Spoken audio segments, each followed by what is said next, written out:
Okay, this is going to be the second part of lecture number two. The other one was too long to record, and so I divided in the half here.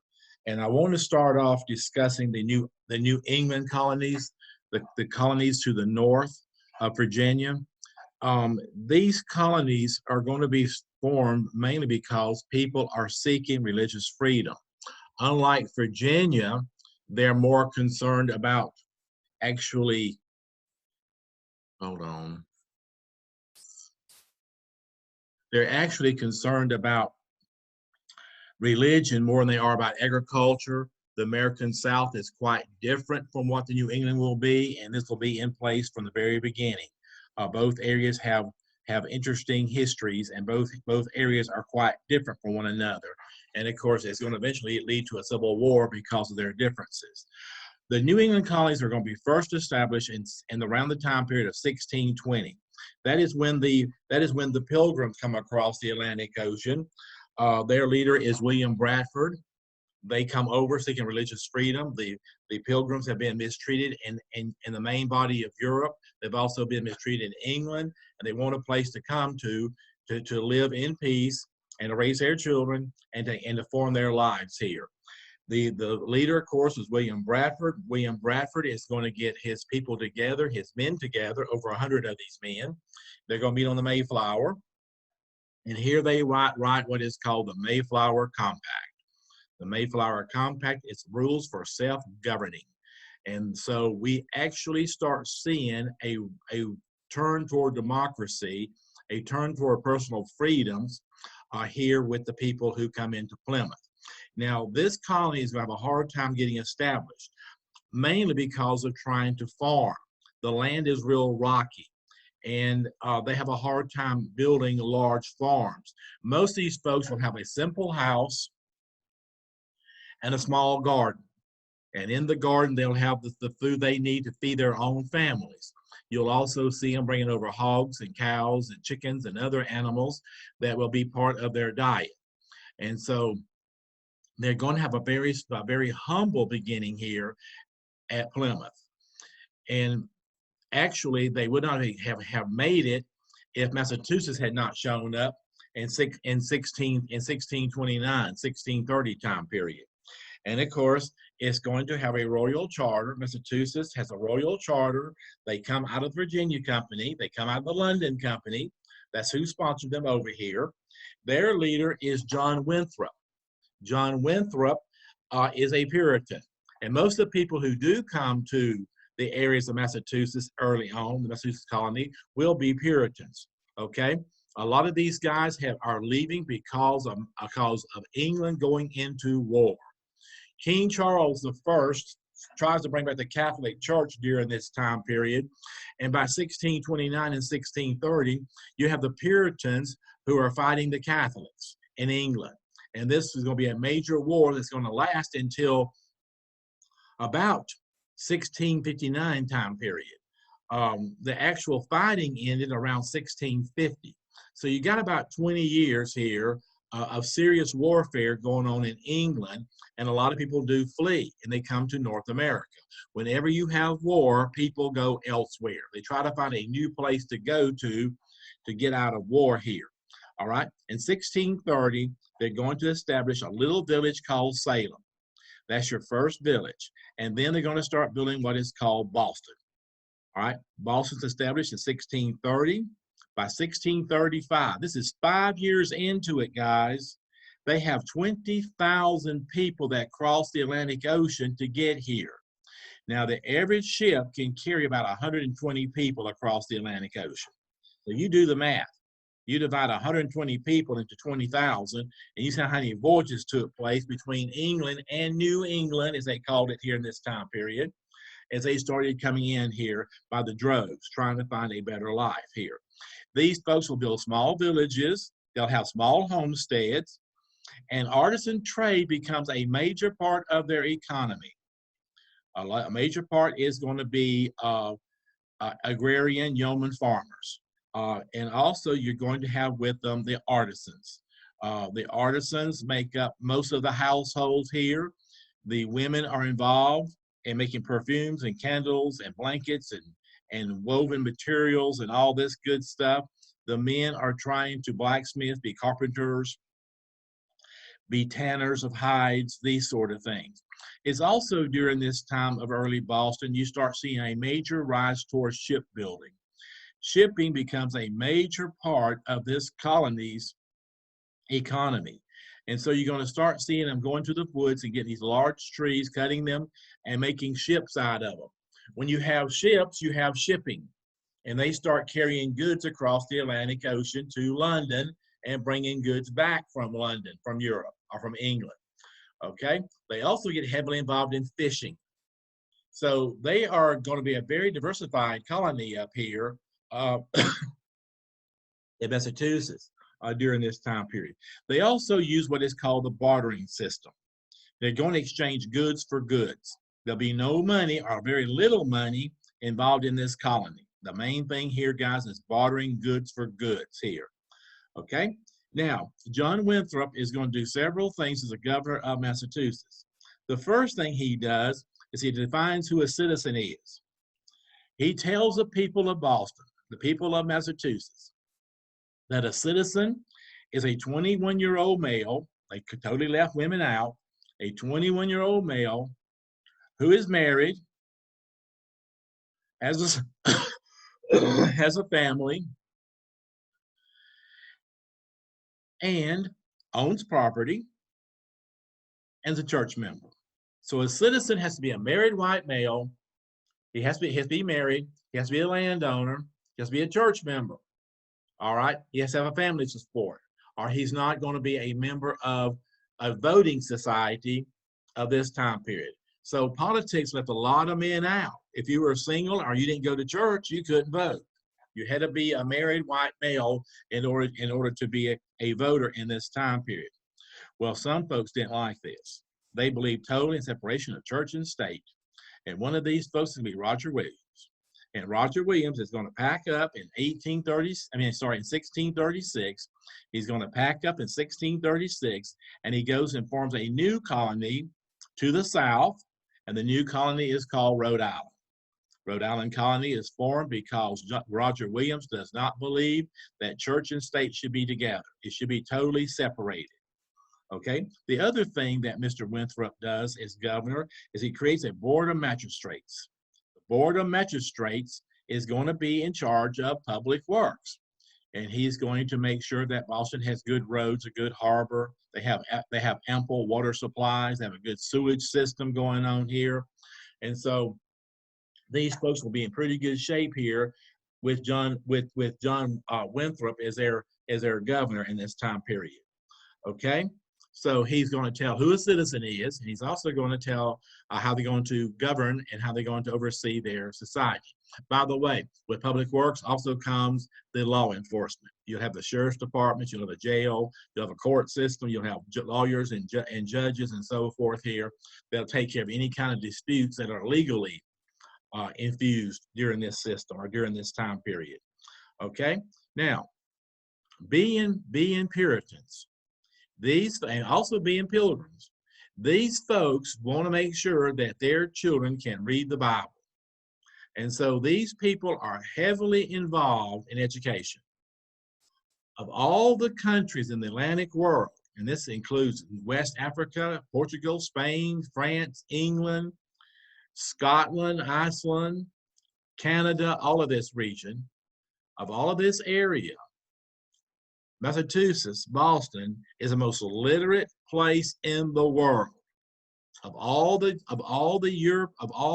North Atlantic civilizations that live along the Atlantic Ocean, these folks are the most literate people in the world. The boys can read and write. 80% of the young men of Boston can read and write. Of the ladies, is about 50%. Okay, so it's not quite as high for the ladies as it is for the young men. Okay, a lot of these kids are homeschooled. They are taught how to read using the King James Bible, which is now pretty much in circulation by 1630. There's lots of copies of the King James Bible being published by this time period, and most households has a copy of the Bible. They do not have a copy of the Bible. They're saving up their money to buy one. Okay? So the Bible becomes a major catalyst behind education here in Massachusetts. Well, they're going to rule here, guys, in 1647. They're going to make a ruling here that any community with more than 70 families will have a public school system. That any community or any village with over 70 families will have a public school system, and it's going to be free school. It's going to be a free public school system. So, guys, education is a major, major part of society of the New England colonies, particularly starting in Massachusetts and Rhode Island, because they're the first ones. Okay, down in Virginia, education is not seen as being nothing else than learning how to farm. You have to learn how to farm to be educated. And so you don't have the big schools, as you will here in Massachusetts during this time period. Okay, so in 1647, here comes the public schools here in this region. In 1636, they're going to form a university up here, a college, that is called Harvard. Harvard is created in 1636. It is the oldest college in North America. It's the oldest colony, the oldest college in the New World. And Harvard's purpose here is to train ministers. And of course, it's going to diversify and change as time goes on. All right, in 1639, the printing press comes to Boston. And here in Boston, the printing presses are going to print Bibles and religious brochures. They're going to print pamphlets. They're going to print sermons. And these sermons will be sold by subscription. You'll buy the sermon for a year or for 6 months, and it comes to your house once a week. And so you'll have a little postal system here that will deliver these sermons here to these households.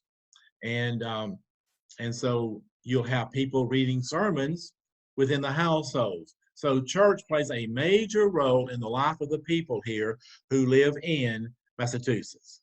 Okay? So y'all remember that one. Okay? When Roger Williams leaves Massachusetts and goes to Rhode Island, he turns his colony into a melting pot.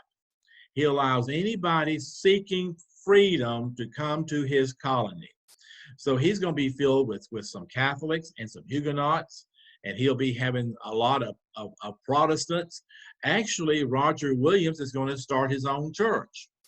And this is the first church that was formed in North America within the United States. And the church that Roger Williams establishes becomes the Baptist Church. And the Baptist Church is extra democratic. Everybody votes at church in a Baptist church. If you are a member of that church, you've been baptized and saved, then you can vote in that church. The church identifies citizenship not just by being white male. So if you're female, African, indentured, whatever your status is, Native American, if you remember that church, you have the right to vote. So you start seeing true democracy evolving from the Baptist church. And by the way, it is the American churches that's going to test the waters of democracy. After the Great Awakening, you'll see all this take place, and the church has become the catalyst toward American democracy. So the churches play a major role when it comes to politics in the future, and the founding fathers are seeing all this stuff on the local level. So it's not just one part that's doing this, it's going to be across the country after the Great Awakening takes place. All right, so Roger Williams is going to form Rhode Island in 1636.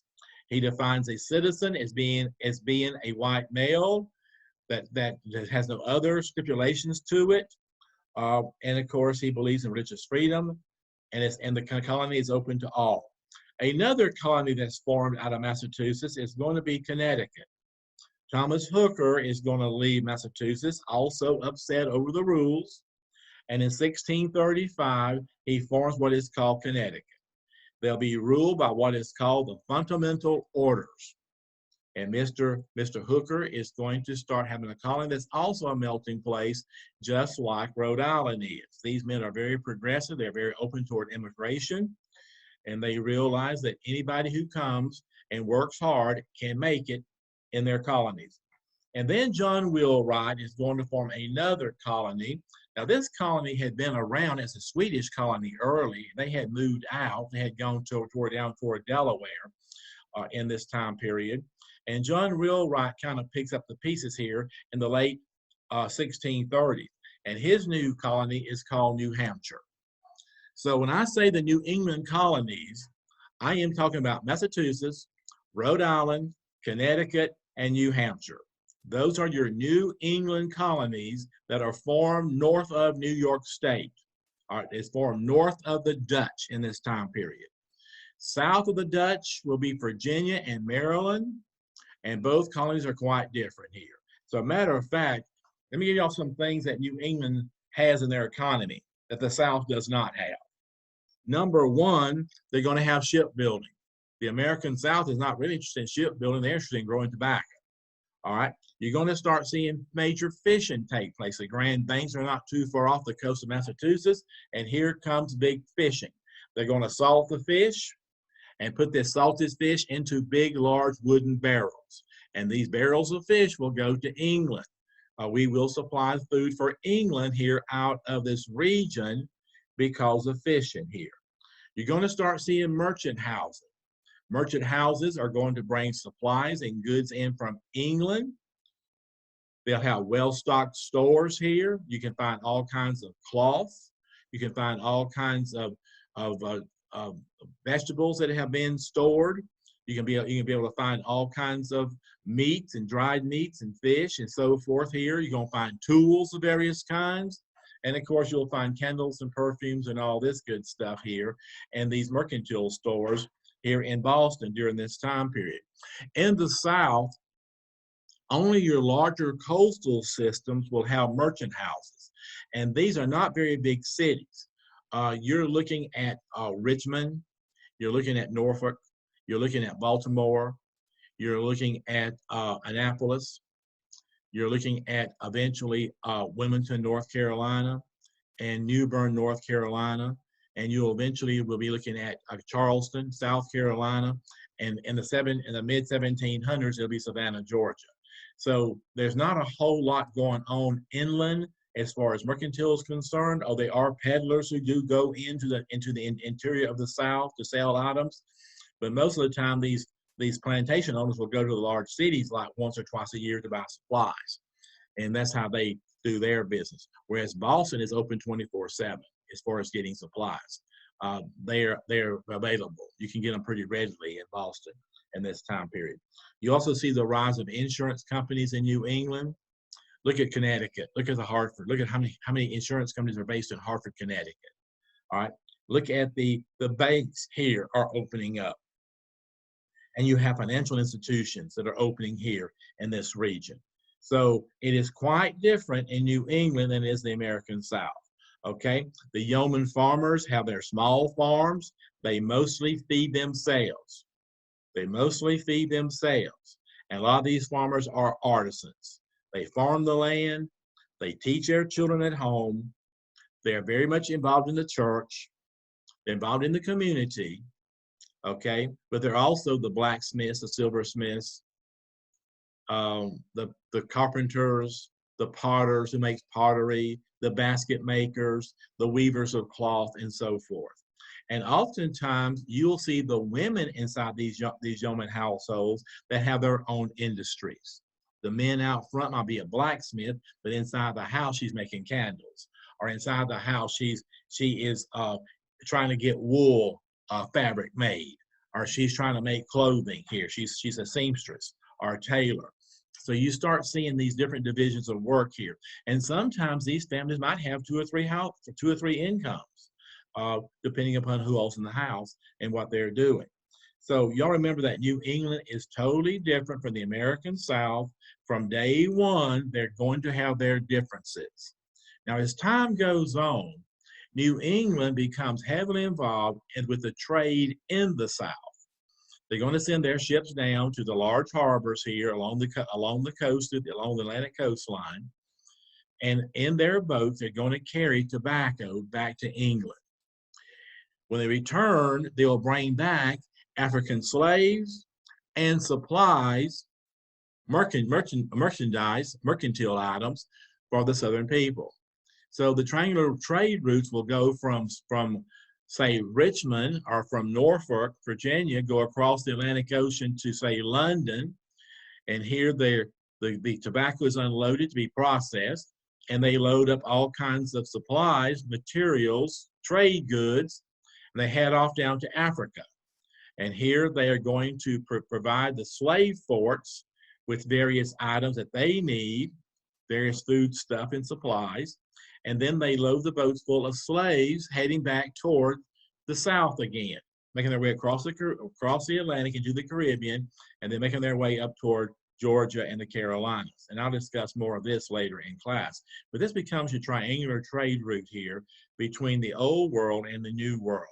And these merchants here of these merchants here of Boston and these ship owners of Boston are going to be heavily involved with the Southern trade and this triangular trade route. So they do get wealthy off the American South. The American South gains their wealth because New England is carrying their tobacco to Europe, that they're carrying the Virginia tobacco back to Europe. And so that makes a big deal here for these people. So both sides have got to work together.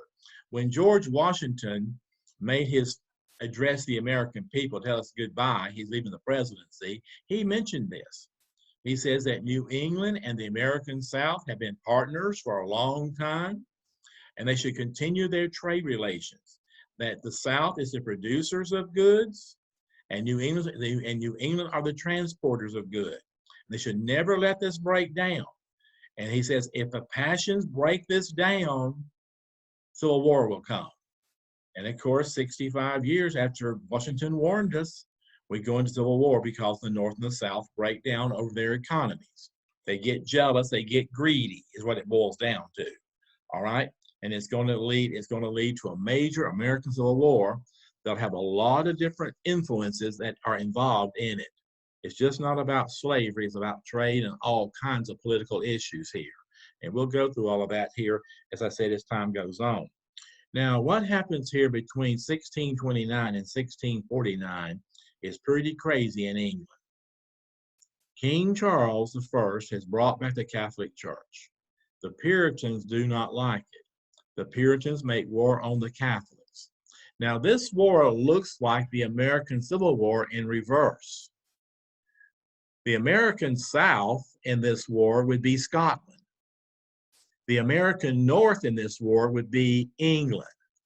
And England is fighting against Scotland because that's where King Charles came from. And Scotland is heavily involved in the Catholic Church. And so this war is going to take place mostly between England and Scotland, between Catholic and Puritan during this time period. Okay? The people in England want to continue with Puritan rule.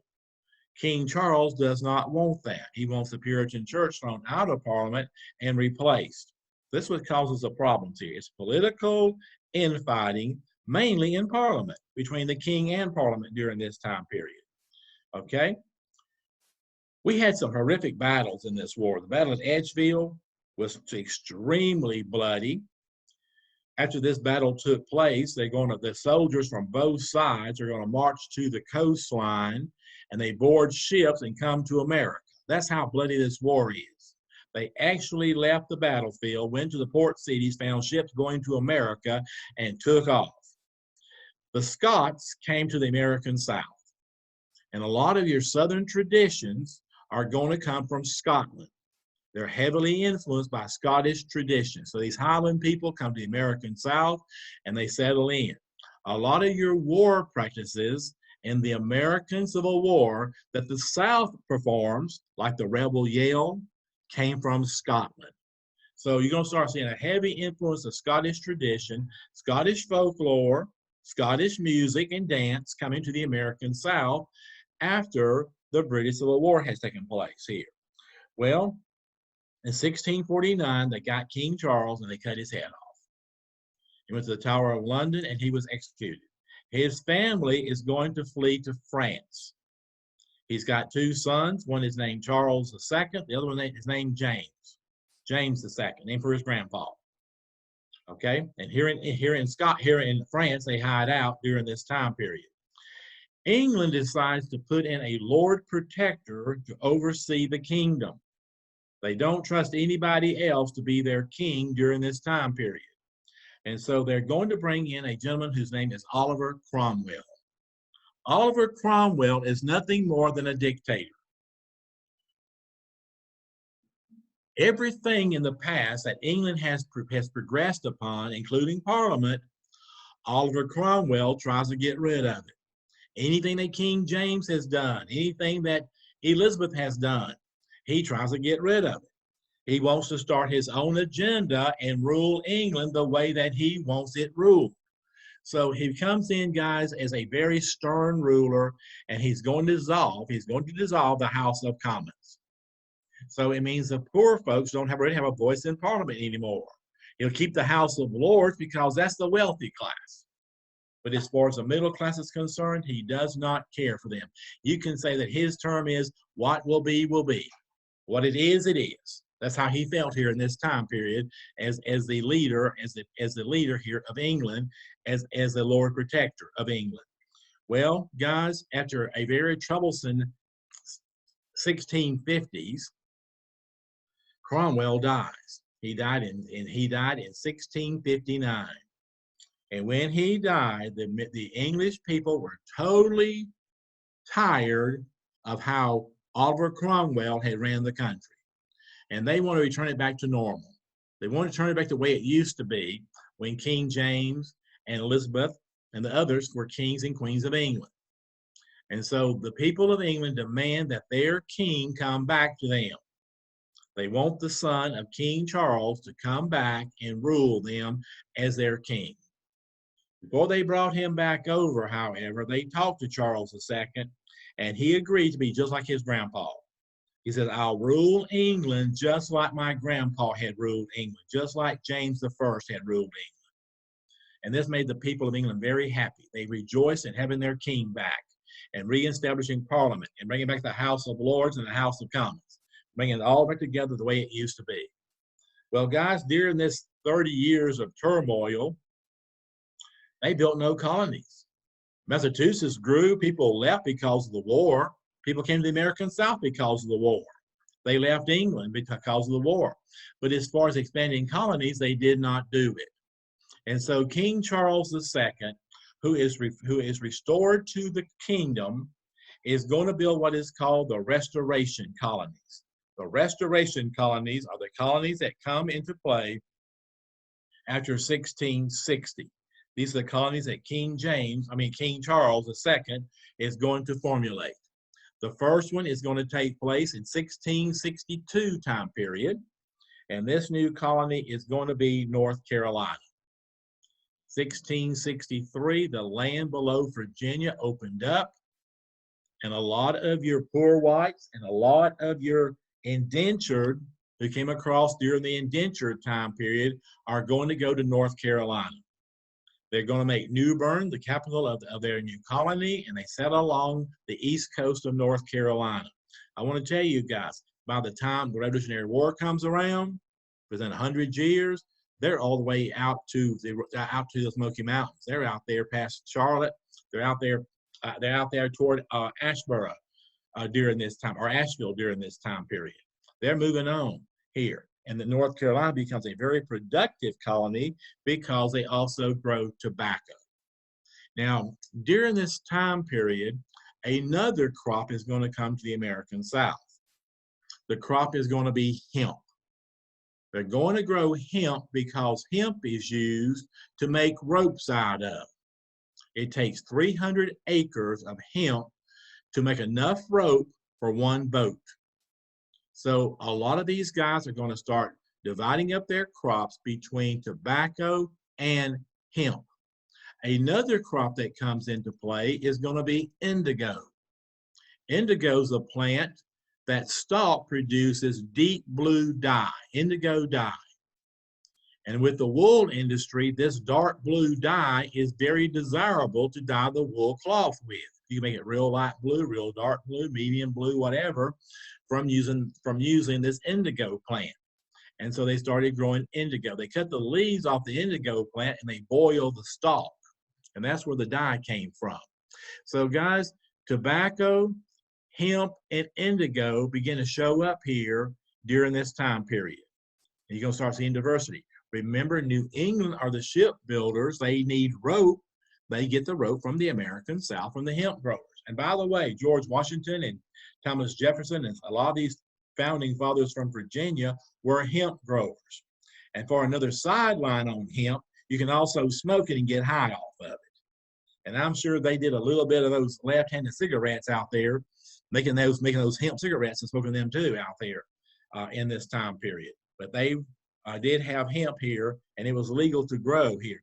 We're trying to legalize hemp again in America. We'll see how that goes. It's been illegal for several decades, and we'll see how that plays out. If they're going to recertify hemp as being a plant for production in this time period, or in our time period. Okay, so North Carolina is going to be developed for the people, the leftover people of Virginia, to give them a place to go to. They decided to put these people in North Carolina to build a buffer zone between Virginia and Spanish Florida. If Spain decides to come up and make war against Virginia and steal their tobacco, North Carolina will be in the way. And being poor people and being the ones that they got rid of, they don't feel real sorry if they should lose their lives fighting for England, okay? Because they want to make sure that Virginia is kept secure, all right? That won't last very long, by the way, this border zone for North Carolina, because a few years later, here come the people from Barbados. Don't you guys remember this? The people of Barbados are on an island that is 25 square miles. The island is 90% slave. These owners of large sugarcane plantations do not have anywhere for their children to go to for an inheritance. So they're going to go to Parliament. And here they ask Parliament for land. We want land on the mainland. We want land so we can go through and make sure that our children have an inheritance. And this place can be an area that will supplement us with food supply and other materials. And Parliament agreed to give them what is called the Low Country in South Carolina. And here comes the South Carolina colony in 1670. This colony is created by people from Barbados. You need to remember that. That's a good test question. And these folks from Barbados come in here and they build a community named for King Charles II. The town is called Charlestown. By 1800, they call the city Charleston. So Charlestown is being created here by the people from Barbados. And they build their community, and their houses are surrounded with wrought iron fences, because South Carolina is going to be like 75% slave. And being scared of slave revolts and slave uprising, wrought iron fences are your protection. And they built these to be like 12, 14, 16 feet high, and on the very top were pointed, sharp edges. So you couldn't get across these fences. And that was used for their defense here. If you guys been to Charleston, you'll see these old fences. Go to New Orleans, you'll see these fences. Go to Mobile, you'll see these fences. Pensacola's got some of these fences around different areas of Pensacola. Tallahassee has some of these. So along the Gulf South, along the Atlantic South, you will see a lot of wrought iron fences surrounding buildings and houses from this time period, because they're interested, they're worried about slave uprisings. They're worried about slave insurrection going on during this time period. Okay? So you now have two new colonies. South Carolina comes in as a new buffer zone against Florida, against Spanish Florida. So they've got it fixed here, guys, that they have these layers of colonies that are up toward Virginia that hopefully will keep the Spanish from coming in here, to keep them at bay in this time period. By the way, South Carolina becomes the greatest of all the southern colonies because of the production they have. Remember, the South has got warm weather. It's seasonable year-round. You can live here. They got good food. You can have 3 seasons of crops here in the Deep South. People came here because it's a healthier place to go to. It's not as cold as it is in Massachusetts. Um, you do have some rainy weather. You do have hurricanes to deal with, but that's minor compared to 30 feet of snow, for 8 or 9 weeks out of the year. They found it better living down here. The food supply was better. It could grow year round, mostly go year round, or at least 9 months out of the year you had crops coming in. And of course, it made for healthier children. And that's how come America really expanded, because of better food, better water, better climate than what the Europeans had. And so the children survived here. Like I said before, out of 5 children, you might have 1 death. And that was pretty good in this time period. In other words, your children lived to be over the age of 5. Okay, so guys, we have an interesting situation going on here already with these new colonies being formed in this time period. Okay, now in 1660, indentured servitude is going to come to an end. England has already expelled all the people they can during the indentured servitude period years between 1619 and 1660. And so they're going to have to look for another source of labor when it comes to the New World colonies. By this time, Portugal has pretty much receded from the areas of Africa. But all their slave forts are still, or all their forts are still there. All the trade forts that Prince Henry and those guys had put along the coast of Africa are still there. So England is going to go down to Portugal and make a deal with them to take over these old mercantile forts. And of course, England turns them into slave forts.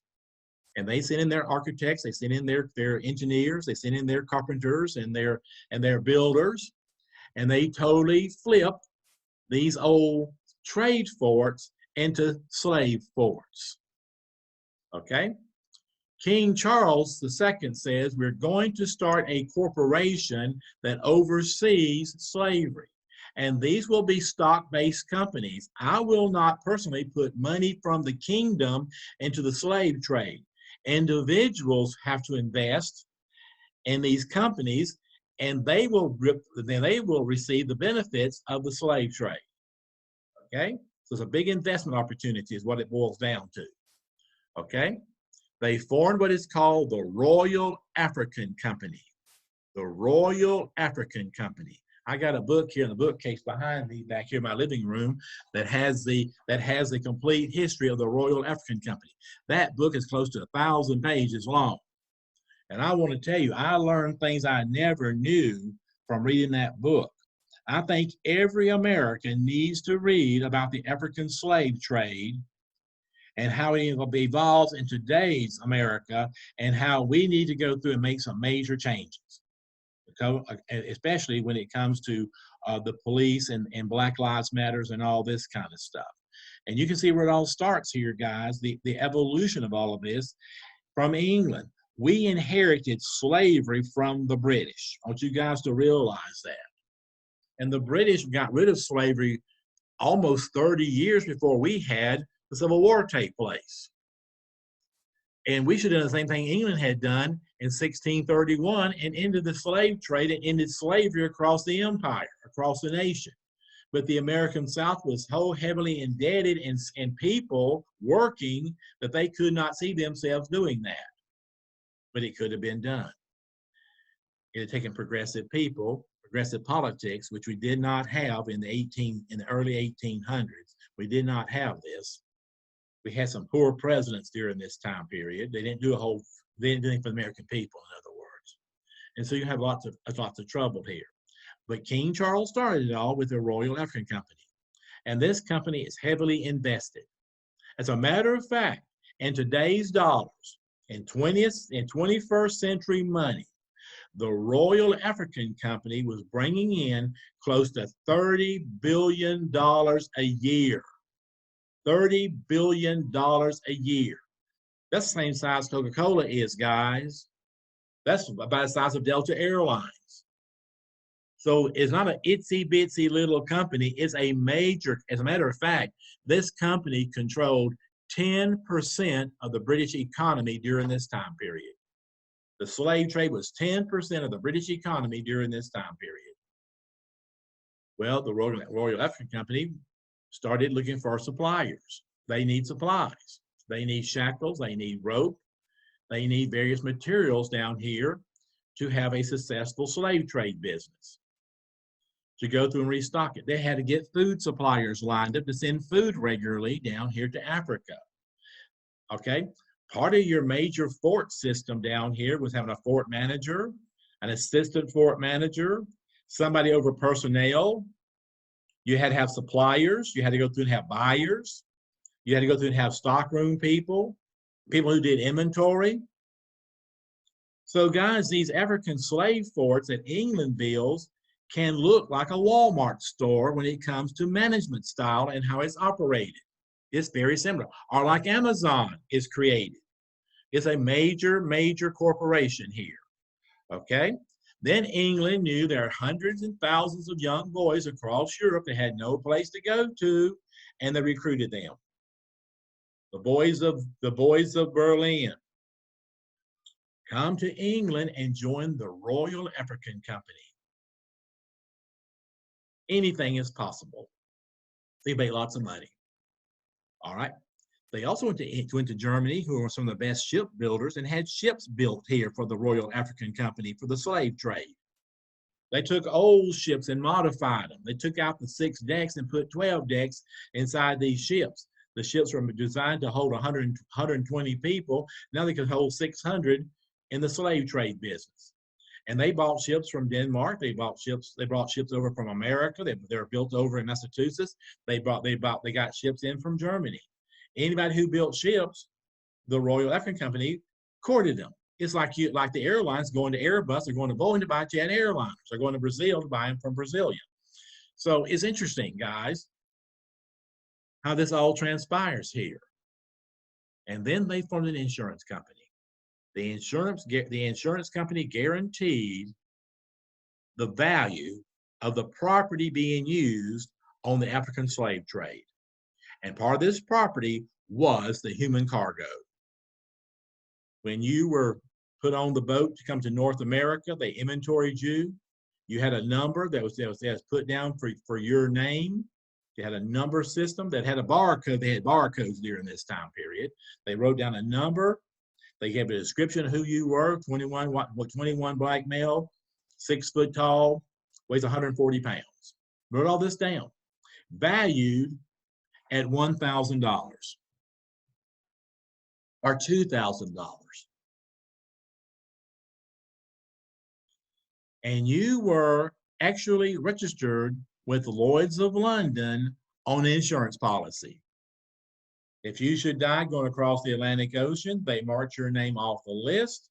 When they arrived in Charlestown or they arrived in New York City eventually, they will go through and write you off, and the captain of the ship, the Royal African Company, will be reimbursed for the losses. So it goes down to the ship's captain, down to the actual fort manager, and into the Lloyd's and into the Royal African Company. So all three of them get part of the money that is your value during this time period. Okay. By the way, Lloyd's of London is still around. And of course, they're trying to deny their influences from the African slave trade business today, but they're heavily involved in it. You know, if anybody goes through and do a name change, it's Lloyd's of London. They're gonna make Uncle Ben and all these other guys go through and change their name. They get a hold of Lloyd's of London too, because they're still around. And Lloyd's of London still insures people. They insure the people who fly on airliners and on ocean liners. If you should die on these ships and the family decides to sue, Lloyd's of London is the insurance company they go through. Lloyd's of London also insures your rock stars and your hip hop stars and all these musicians out here. Because they lose their voice and cannot work, they have a policy that says that they're worth $1 billion over the next 60 years. So if Justin should come down with a real bad sore throat and he can't sing at age 60, Lloyd's of London will take care of him the rest of his life on the insurance policy. These football players, the NBA players, the soccer players, they get big contracts. over a 5, 10, 15, maybe a 20-year period. They insure the value of these contracts. So if you get hurt and cannot play, Lloyd's of London will reimburse you for your losses. In other words, you'll still get a paycheck. Okay? So they're still around on all this. So guys, the Royal African Company is not an itsy bitsy, no name, no nonsense company. They're out there and they're busy and they're doing lots of business here. As a matter of fact, they're going to bring people to London for training. Yes, they're going to bring people from New York City eventually, and from Boston and from Savannah and other places to go to London to be trained and how to be an agent for the Royal African Company. So you'll take 6 weeks going to London, you'll be there for a couple of months, and you come back home in 6 weeks. And you put your shingle out on a building in downtown Charleston or downtown Savannah that says that you're an agent of the Royal African Company. It's just like the insurance business today. I mean, every street corner here in Valpy and Nelson's got an insurance agent on it, it seems. All right? Same thing in Boynton Beach. We got lots of insurance agents out there. They work for the same, a lot of them work for the same company. All right? Here you are. Let's say you're 10 miles north of Charleston. You got a 1,000-acre plantation, and you need some new workers on your plantation. And you and your people who work with you, and sometimes these are actual slaves that you have that are part of your accounting team, that are part of your management team of your plantation. And you bring all these folks together, both white and black and Native American and Creole, whatever their background is. If they're part of your entourage, you bring them in and y'all discuss what y'all need as far as workers are concerned, or what you need as far as farm equipment is concerned. If you need more mules, for instance, or if you need to go through and build a brand new barn or a brand new silo. This is all done here, guys, on the plantation as a business. And it is a big business, like the old castle was a big business. All right? And so they sit and they decide that what they needed here on this plantation are 15 young ladies and 15 young men. They need 30 people from Africa. Well, the old master might ride down with several of his people on his buggy, and they go to downtown Charleston. And here they make a deal to purchase 30 slaves. The owner, the manager here of the slave trade office is going to sit down and figure out the total value of your purchase. And he tells you need to pay 10% down. So you hand over in British money. Remember, we're still British during this time period. We use a British money system. So you got your pounds and your pences all together here, shillings, and you pay the man 10% of what the cost is for these slaves. This money is usually non-refundable. If you change your mind, you can lose your money on this deal. Okay? Well, guys, before you leave the office, before you sign the contract, you'll hand over to this manager a branding iron. This agent of the Royal African Company gets your branding iron. That is your mark. Your branding iron is one of a kind, and your branding iron is used to mark all of your property. You go through and you brand your wagons, and you brand your cows, and you brand your hogs, and you brand your slaves. They're all branded with a mark here that they're property of this plantation. Okay? So the order of the branding iron will go across the Atlantic Ocean on the next ship going to London, and it arrives in a packet to the Royal African Company. And here they begin to process your order. Okay? Several weeks later, remember it's 6 weeks across the Atlantic Ocean, probably about 12 weeks after the order is placed, the order is heading down toward Africa. Okay? It'll be there in about 4 weeks. And your order goes to the manager of that slave fort. And he realizes there are not enough people in that slave fort to fulfill the orders that he's received in this bundle from the Royal African Company. So he calls in all these young men from across Europe who's come down to Africa to work in this slave fort.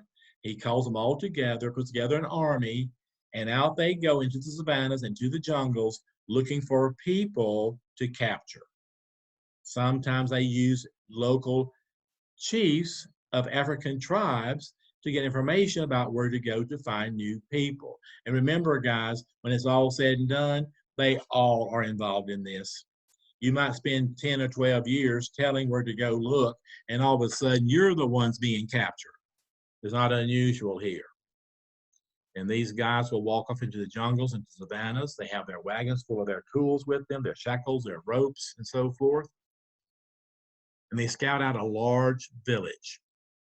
These African villages here in the savanna regions were walled. The cities were green. They were all made out of plant material. They were made out of thatch and other materials. Their homes looked a lot like Native American homes did here before Columbus arrived.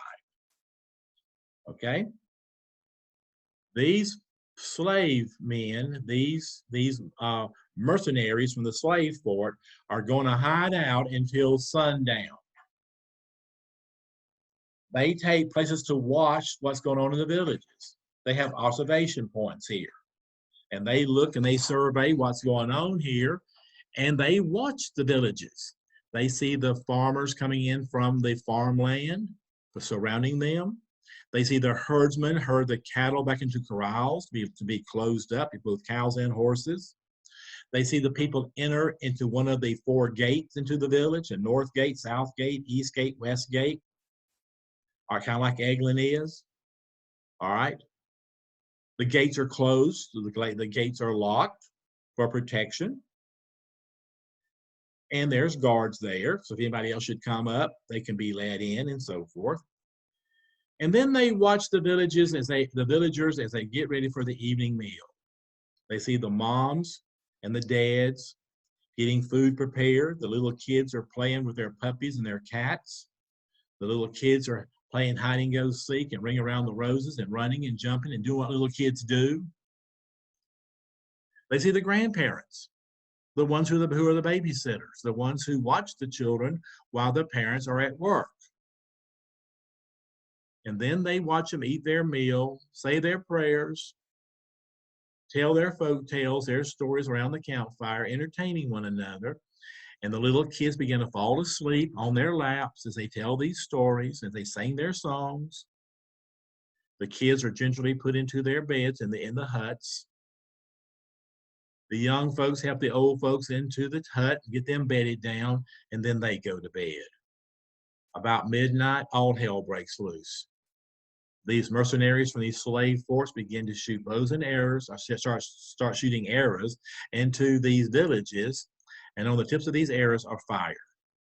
And these villages catch fire. People start panicking. They try to get the old folks up and get them going. Sometimes the old folks got bad joints and have a hard time getting up. They try to get them out of the house as quickly as possible. They get the little kids together. The dogs are barking. The cats are panicking. They're running wild around the area.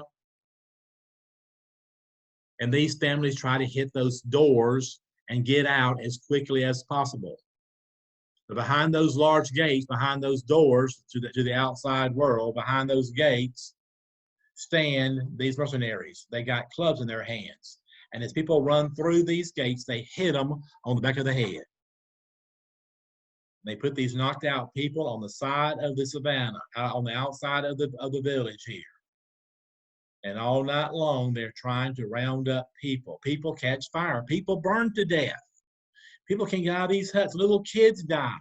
Their puppies and their cats die in this horrible event here. The men of the color of death have arrived and have destroyed their town, destroyed their village. The next morning, the men, the actual mercenaries, will go through the fire areas where it's been charred, and they'll have sticks that they'll start digging through the village looking for valuables. You see, the mercenaries are being paid by what they find here in this time period. They find ivory, they find gold, they got a pretty good payday. And they're digging through the villages trying to find the village wealth. They try to find the hut of the chieftain, because they know that he'll have more value than anybody else do. Sometimes they capture the chieftain and they torture him until he tells them what they want to know. You know, there's a book out by a young slave whose name was Ventura Smith. Ventura Smith was captured in Africa in the mid-1700s, and he's brought to America. He comes to the United States, where his master allows him to learn how to read and write. And Ventura Smith, as an older gentleman, sat down and wrote the story of being captured in Africa. We have a first-hand account from Ventura Smith, and his father was a chieftain. And this little 8-year-old boy stood there watching them torture his father to death, trying to find gold and ivory and silver.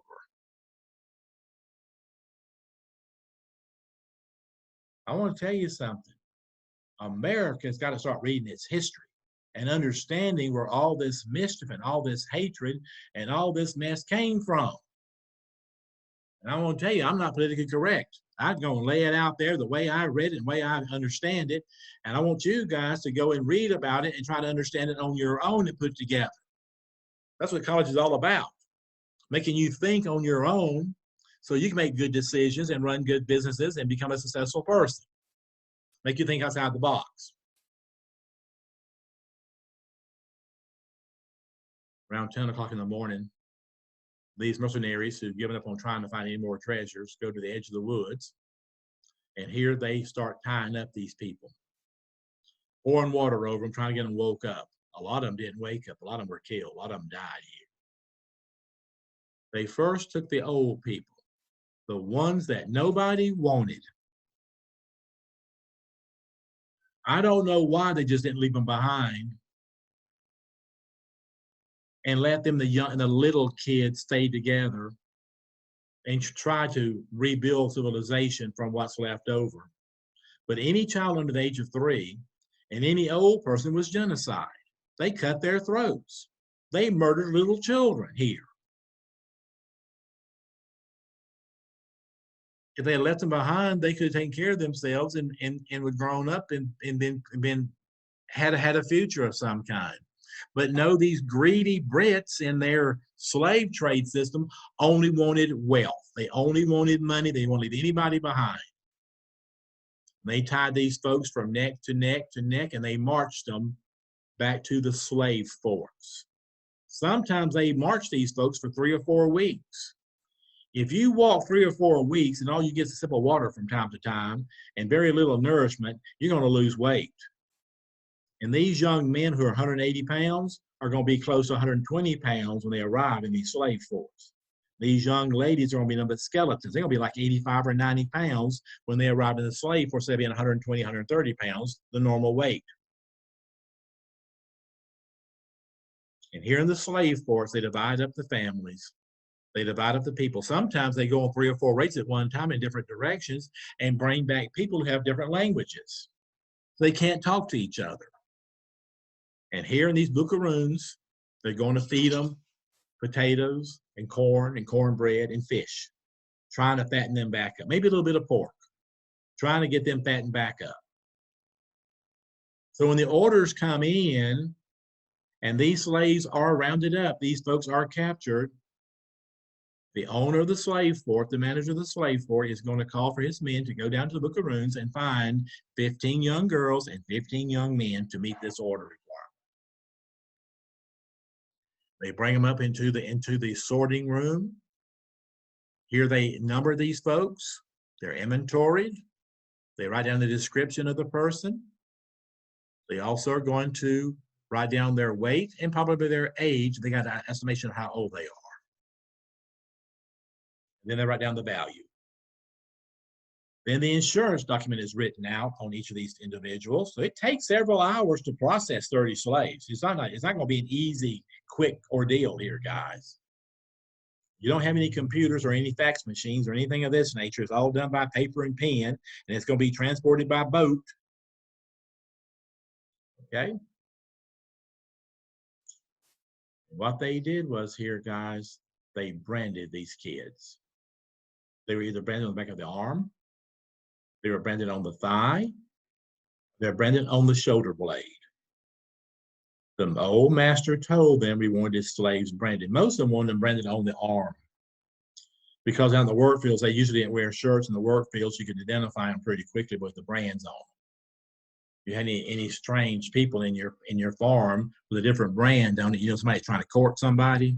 Somebody's running away from another plantation and trying to court somebody. And you can take them back home where they belong, but they probably get severely whipped for running away. That's your inventory system. And then they started loading the pre-sold slaves in the top of the ships. The ones that are not pre-sold would go to the bottom of the ships. These ships were designed with slats in between the boards on the upper decks, so you could go in with buckets of water and wash off the upper 3 or 4 decks of the boat where the pre-sold were kept, and all that filth would wash down to the bottom of the boat. So vomit, diarrhea, all this stuff that these people had in these old hot boats going across the Atlantic Ocean, they did get sick. And so the whole boat began to stink. I read the story from one merchant on a ship going across the Atlantic Ocean, and he says we could smell a slave ship 5 miles downwind. 5 miles downwind, we could spot or know there's a slave ship in the area from its smell. When my dad went through Europe in World War II and they found the death counts, the Holocaust counts, Dad said you could smell them 5 miles away. You knew where a death count was because of the smell of it. And humans are rounded up and kept in pens. The stench is unbelievable. When the ship is loaded with all these people, the captain is going to send a manifest with the ship of all the inventory of all the people as they stop across the Caribbean to rest and get some R&R. There'll be slave markets where they'll sell people, and they'll mark them off the list. When they arrive in Charleston, the ones who are left over, the ones who did survive the voyage and are left over, then they are kept in a holding pen for several days. Make sure there's no pandemics. Like 14 days they're held. Make sure there's no pandemics. And then the owner is notified that his slaves have arrived. We know these old slave ships did not leave during the daytime. They left in the pitch of darkness. They left at midnight. And when those ships started rocking and moving out of the harbor areas, they were not put in the docks. They were kept out in the bays. They rowed the slaves out to the boats to keep them from trying to commandeer a boat and sail off with it. And what they did was they would leave in the middle of the night and head up toward the Cape Verde Islands, get into the hurricane winds, and make their way toward Barbados, the first island out there in the Atlantic Ocean, between the Atlantic and the Caribbean. And on that voyage of some 4 to 5 weeks across the Atlantic Ocean, you lost slaves. Slaves died. Some slaves committed suicide. And those bodies were thrown overboard. Because so many bodies, close to 8 million bodies, were thrown overboard in the Middle Passage, the sharks in the Atlantic Ocean changed their migration patterns. The sharks followed the slave ships. When a person died, just mark off the inventory as being deceased. And then you send in your insurance papers once you go back to Charleston to the agent who originally did the order. The ship's captain would go see him and get the order completed and finalized, and then they'd send the list over to London, and then they'd process it through the Lloyds of London and get the insurance payments out. When the ships also left Africa, there'd be ships heading back to England. These were usually supply ships. They just came down and went back up. And the manifest on that ship going across the Atlantic would go back to London. So they had a complete inventory to compare with the inventory that comes out of Charleston. So you've got this whole system already set up here, guys, for nothing but success to make money off of.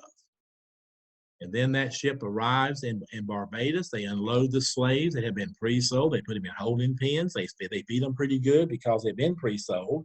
The ones who have not been pre-sold go to the auction blocks, and they sell these folks to the highest bidder. After several days, they reload the ship, and they sail on out toward Haiti. At Port-au-Prince, it's another big slave market, and here they sell the ones who have not been pre-sold. They reload all back up again, and then they head to Charleston. They'll be offshore for a week. to make sure there's no pandemics on board these boats. And sometimes these boats had smallpox, sometimes the Black Death. I read a story of one ship that all the freight, all the human cargo had smallpox. And the old ship's captain, about 200 miles off the coast of Charleston, stopped his boat, anchored it, and threw the whole cargo overboard into the sharks. Then he came on into Charleston with an empty ship and told them they all had died, filed for his insurance papers, and got reimbursed for his complete trip. There's some horrible, horrible stories that take place on this slave trade.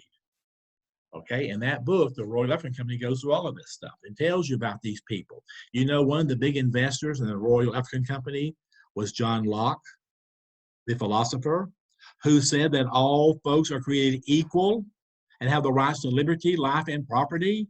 And he owned stock in this company. The Duke of York, the man who's going to be establishing New York's colony, was also an investor in the Royal African Company. The Duke of York becomes King James II when his brother Charles II dies. So the roots of slavery go really deep into British culture and the British economy and the British way of life. Well, after a few days on offshore, they sent a doctor out there. A lot of folks are bleeding from the rear end because of not having enough food, enough nourishment. And their vessel, their blood, sometimes they got blood coming out of their arms because of infections and other problems. And the doctor comes out here and he lances boils and he tries to get people well. A lot of people had wrist bracelets on, shackles on that rubbed the arm, and they was all raw. He'd go through and treat that around the ankles. He would treat that. But most importantly, he had to stop the bleeding from the rear end. So they took hog grease and they took long hemp rope, usually about 12 inches long, and they stuffed these people to stop the bleeding. You would not buy a slave if you saw blood running down their legs. And then, of course, they bathed these folks in salt water. And once the bleeding has finally kind of recessed and quits being so bad, they'll remove these devices, they'll remove these packings, and they will make sure the slave is healthy again. All right? And then they brought the slaves to downtown Charleston. The ones that have not been sold go to the slave auction blocks where they are bidded upon. And I want to tell you something.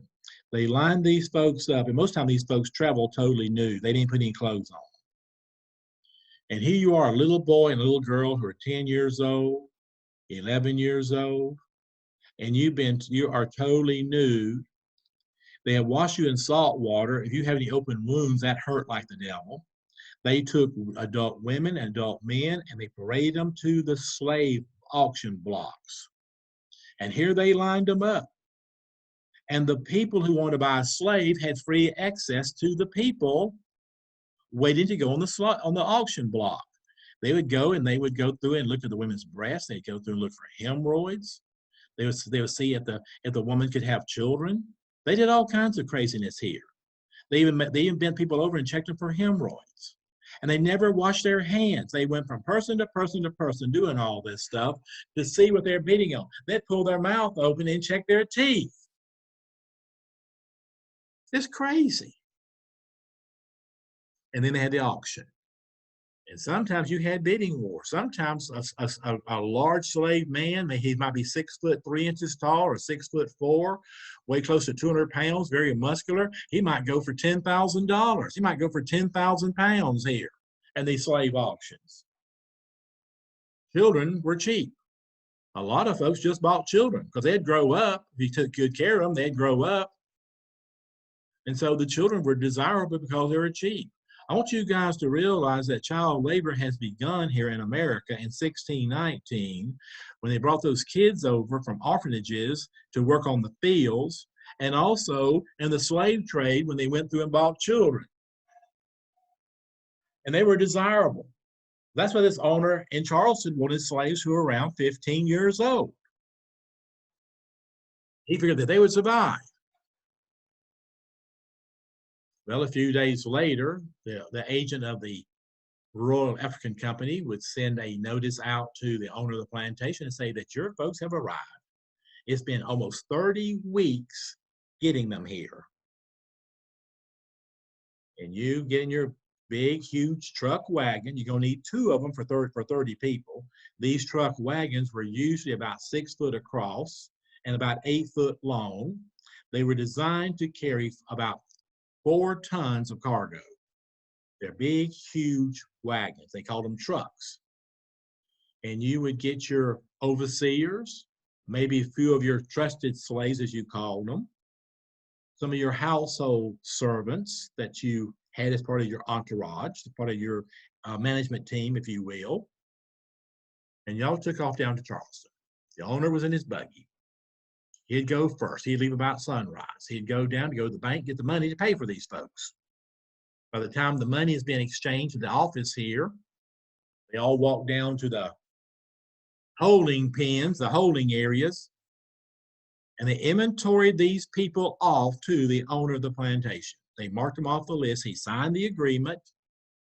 He still has insurance on them for several months in case they die. That's your warranty. It's already started, guys. These warranties already started. And they carry these folks back to the plantation. And when they arrive at the plantation, they don't go into the workforce. They go to an infirmary.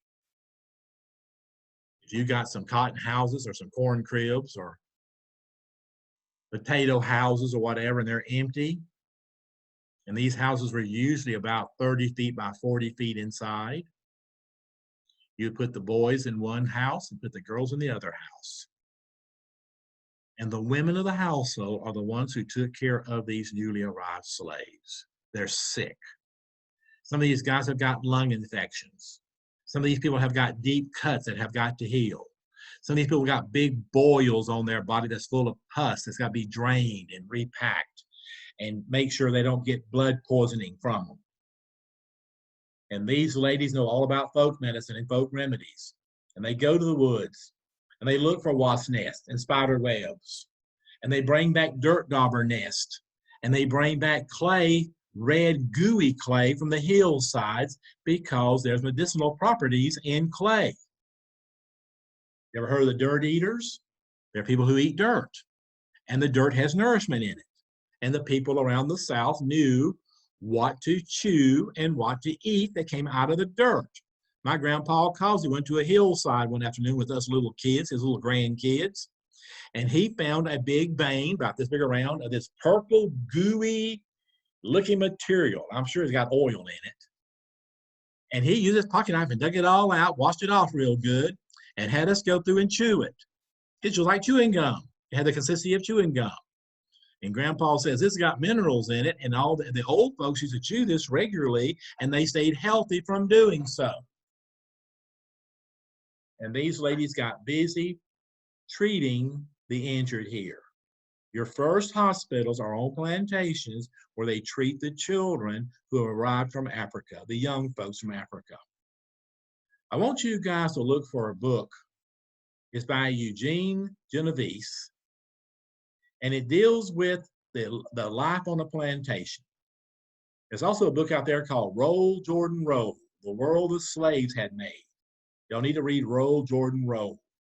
You also need to read a book by his wife. Her name's Virginia Fox Genovese, and Virginia wrote a book called Within the Plantation Household.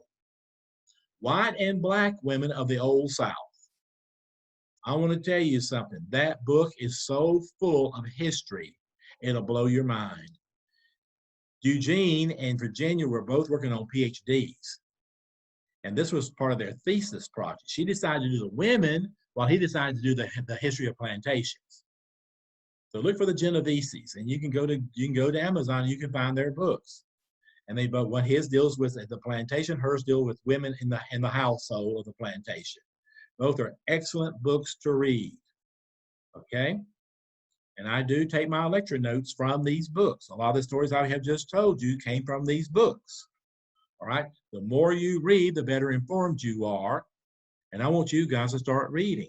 That's why I put those documentaries on there, because it used various artists and various writers, historians, to produce these documentaries. And you can see it more and understand it more by watching the documentaries. All right. Watch Unchanged Memories by Oprah Winfrey. It's on HBO Films that deals with slavery itself. Y'all need to watch this stuff. I didn't put it on there just for my health. I want you guys to actually watch and see all this stuff from the videos that I have gotten together for you guys. I got 60 of them for you guys in History 1 class. History 2 class got 111 of them. Of course, most of theirs is music and dance and things that deals with culture after 1920 that I put on there. But it's some good stuff to watch, understand what's going on here. Okay? So guys, these women take care of the injured, they take care of the sick. Once they become well and are strong enough, they'll head to the fields. They'll head to the fields. Now, guys, on these plantations, on the Lapona plantation, these fields is your workplace. An hour before sunrise, slaves are forced out of their beds. The overseer is going to build a large fire in the middle of the large fire inside of the slave quarter area. These slaves will come up to the fire and get dressed, put their shoes on if they have any shoes, get warmed up. They're given their work instructions of what gang goes to what area to work that day, what part of the plantation you'd be working on. And they did change it up. Sometimes you were in the dairy barn. Sometimes you were taking care of the mules. Sometimes you were taking care of the hogs and chickens. Sometimes you were in the garden, working in the garden. Sometimes you were out in the tobacco fields, or eventually the cotton fields, and the sugarcane fields, and so forth. You had your work orders. And each gang usually had an overseer. The overseers were usually the son-in-laws of the owner of the plantation. They were the son-in-laws of the owners of the plantation. He also had slave men. They were also overseers. And I want to tell you, Virginia Fox Genovese discussed how the white women would not go down to the slave quarters because they saw children who looked like their husbands and their sons, and they stayed away from the slave quarters. And sometimes these men would have sons in the slave quarters that they loved dearly. They were their sons, and they looked like them. And instead of putting them in the fields to be slave hands on the fields, they brought them to the big house. They were in charge of the carriage house. They were in charge of being the porters. They were the butlers. And sometimes they were the overseers. And sometimes these young men were educated. When the tutor came to teach the white children, sometimes he allowed the kids to go in, his kids from the slave quarters to go up and be tutored also. So it's a very strange situation here, of which people are trying to live life one way, but doing items in a different way. It's just really a strange situation. That's what the South calls slavery, our particular institution. And it was particular. Okay. Well, guys, once you got your work instruction, you got it with the overseer, he'd walk you up by the kitchen. The kitchen was usually about 50 feet behind the big house. The kitchen was built so if it caught fire, it wouldn't burn the whole place down. It was kept separated. There was no trees around it. There was no bushes or shrubs or anything around that kitchen. They'd go up there and sweep the ground. They'd go up there and sweep off the dirt out there to make sure there's hard clay and nothing could catch fire from around the kitchen. And they usually built about 50 to 100 feet behind the big house. So that was away from the big house with it. And out there also with the kitchen, next, several feet away from the kitchen was the smokehouse where they went through and smoked the meat, smoked the hams and all the hog meat. They put in salt and then they would smoke it. And they purify it, and it would not rot. It'd be good meat to eat. It's like you're eating your bacon today. Your bacon is a good example of smoked meat. Okay? They go by the kitchen, and these ladies out here would make big, huge biscuits. They call them cat head biscuits. These cat head biscuits were about the size, about that big around. They were probably about maybe 4 inches, 5 inches across. Big biscuits. And inside these biscuits, they put some fat back. That's the skin from the hog. When you go through and butcher a hog, you pull the skin away from the meat. And the skin is shaved, get the hair off of it, and they deep fry the skin. That's what makes crackling, or it makes your pork rinds. It's it's hog skin that's been fried. So you get some fat back inside of this biscuit. Sometimes they might have jelly for you. If they had a big, huge, say the blackberries did real good, and they went out to the blackberry patches in the woods and got tons and tons of blackberries and made jam out of them, you'd have blackberry jam. They made fig preserves. They made apple jellies. They made pear jellies and peach jellies and pear preserves and all this good stuff. They had a ton of it. You might see it once a week or so on your biscuit.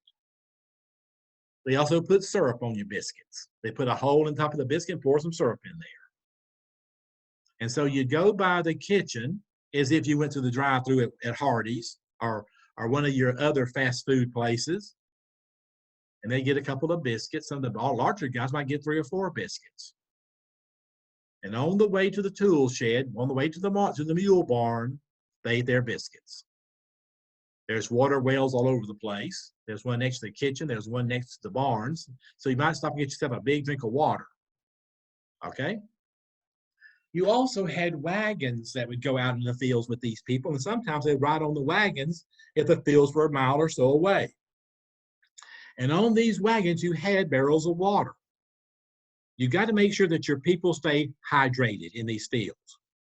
These people cost money. You can't afford to lose them.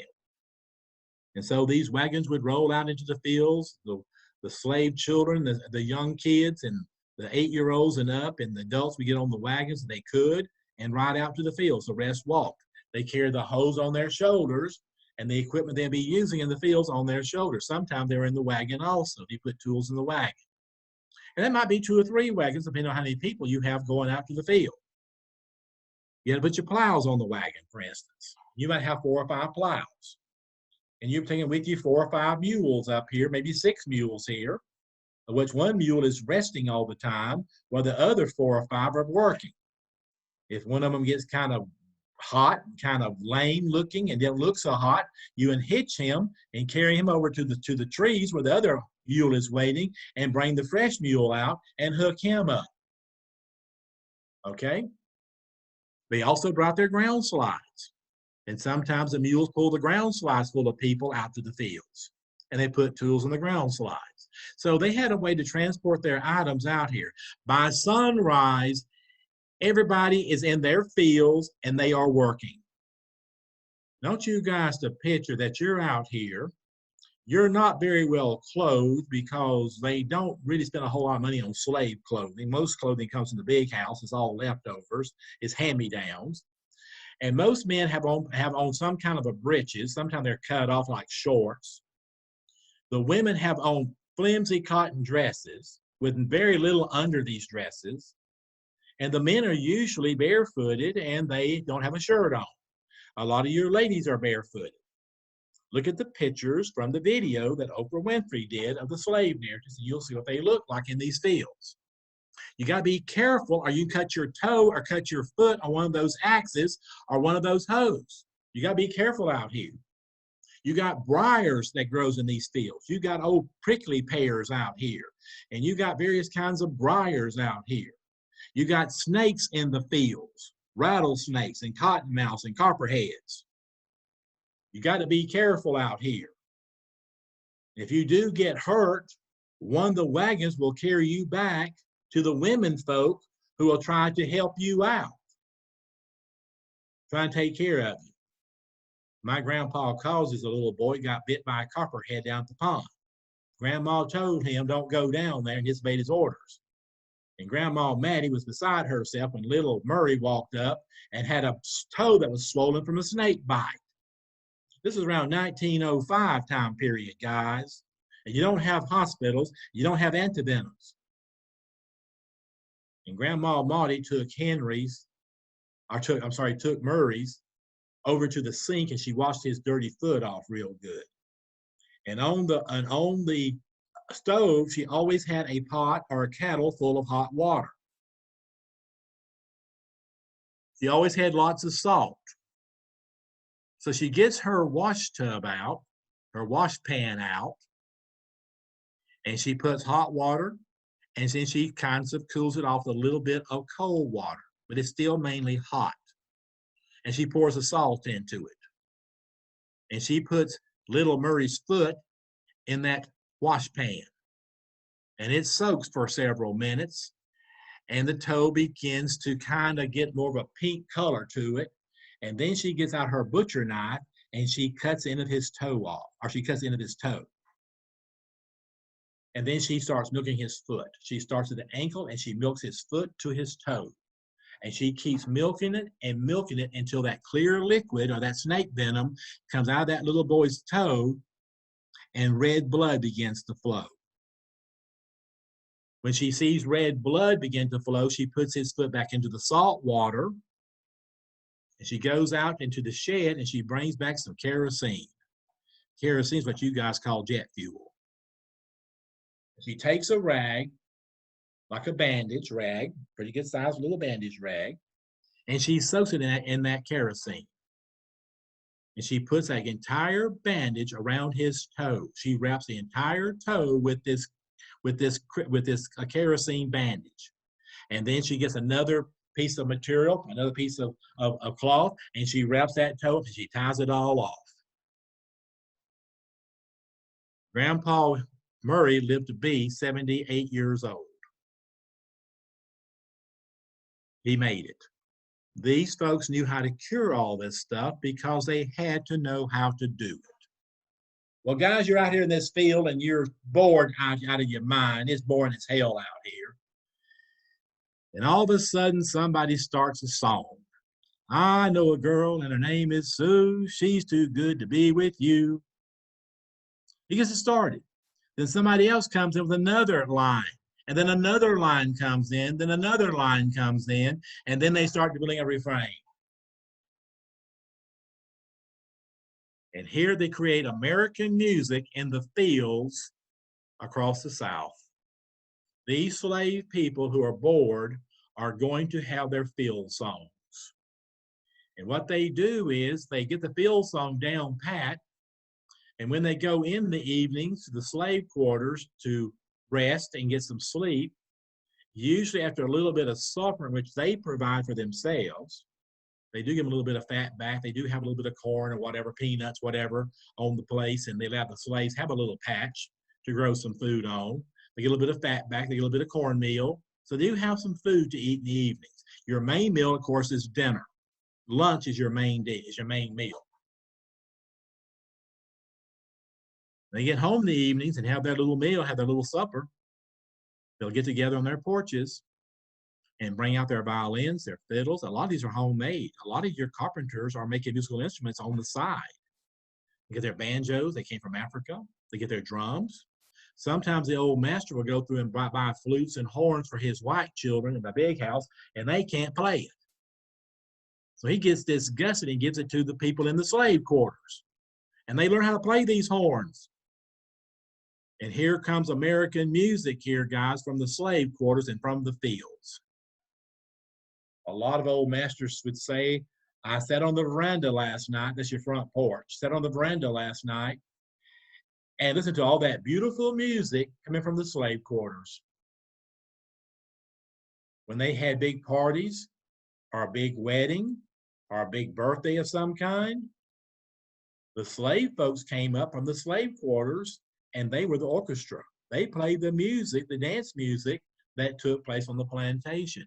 So music becomes a major, major item when it comes to slavery. It breaks up the boredom. It breaks up the boredom for these people, and they enjoy the music here. Then you get tired of the music, they start telling stories. They make up stories along the way. And all of a sudden, one person brings in one plot, another person brings in a subplot, they introduce new characters, and the American novel is born in the fields. So the American slaves, the American people from Africa, who actually did a large part in building American culture, I would say about 70% of it came out of Africa. This culture, guys, was rich in literature and music. It's amazing. It's totally amazing. Around 12 o'clock when the sun got high, here come a wagon full of food. Yes, they had a food truck. And on this wagon might be chicken and dumplings. There might be fried chicken, which actually came out of Africa. The frying process, using that hog fat to fry chicken in. And you guys have never had any hog fat chicken before. All y'all had is old Crisco and vegetable oil and olive oil and stuff of this nature. If you ever get a chance to get some fried chicken and some fried fish that is fried in hog lard, you'll be converted. The food is so much better. And they bring up chicken and dumplings, chicken and rice, fried chicken. They would bring up turnip greens and green peas and butter beans and snap beans. They'd have cornbread. They'd have biscuits again. Sometimes they'd have rolls, yeast rolls. The main meal of the day was your lunch. And here they ate. For an hour, they were off work.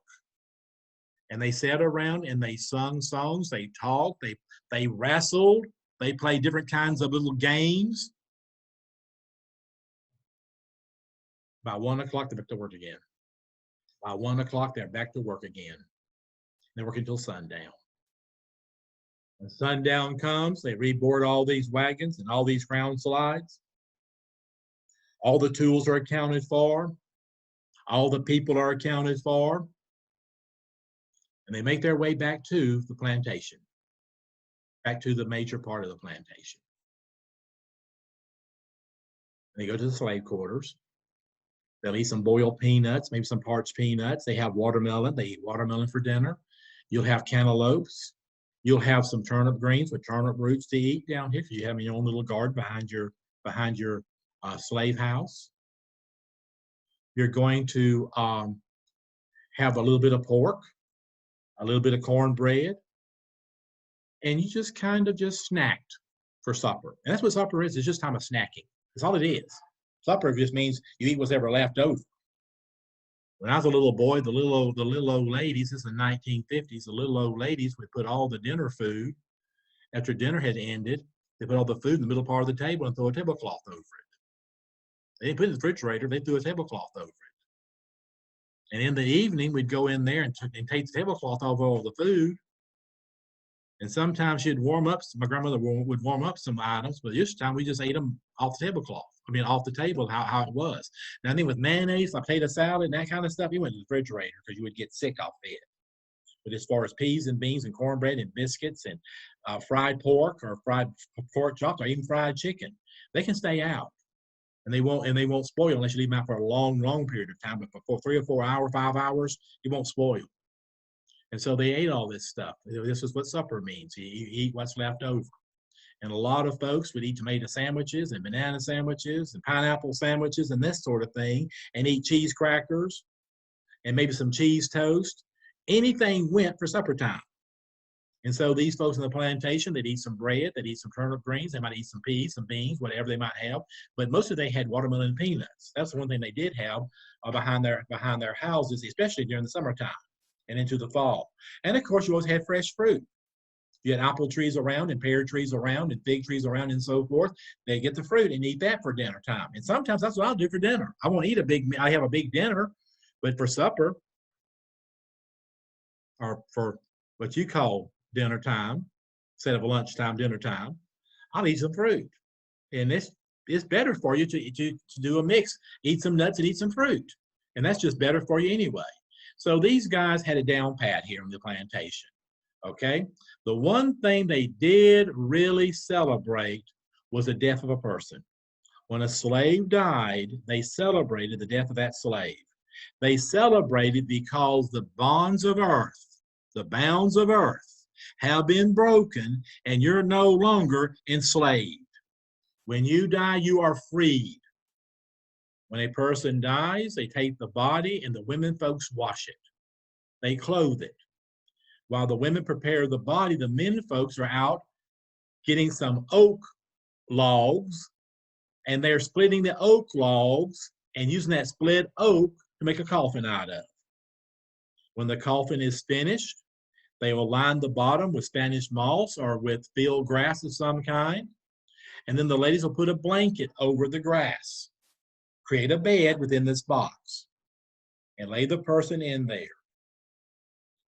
The person is not buried until the next day.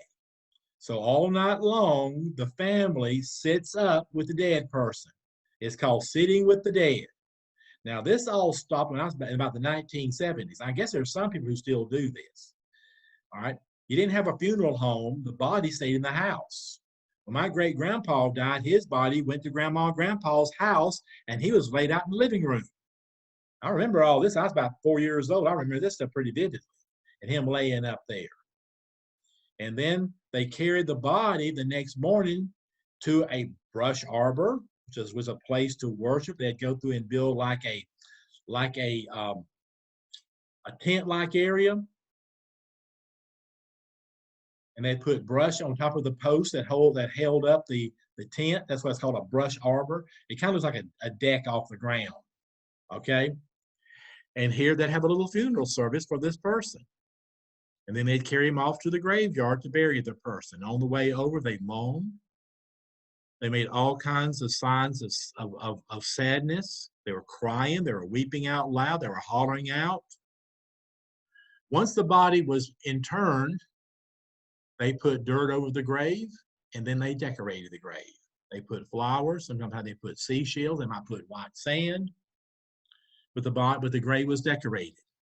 And I've been to a lot of graveyards in which they still do this. The graves are decorated.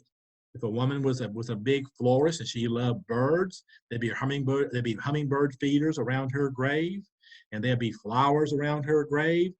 It'd be like a little mini lawn out here full of flowers, like a flower garden out here.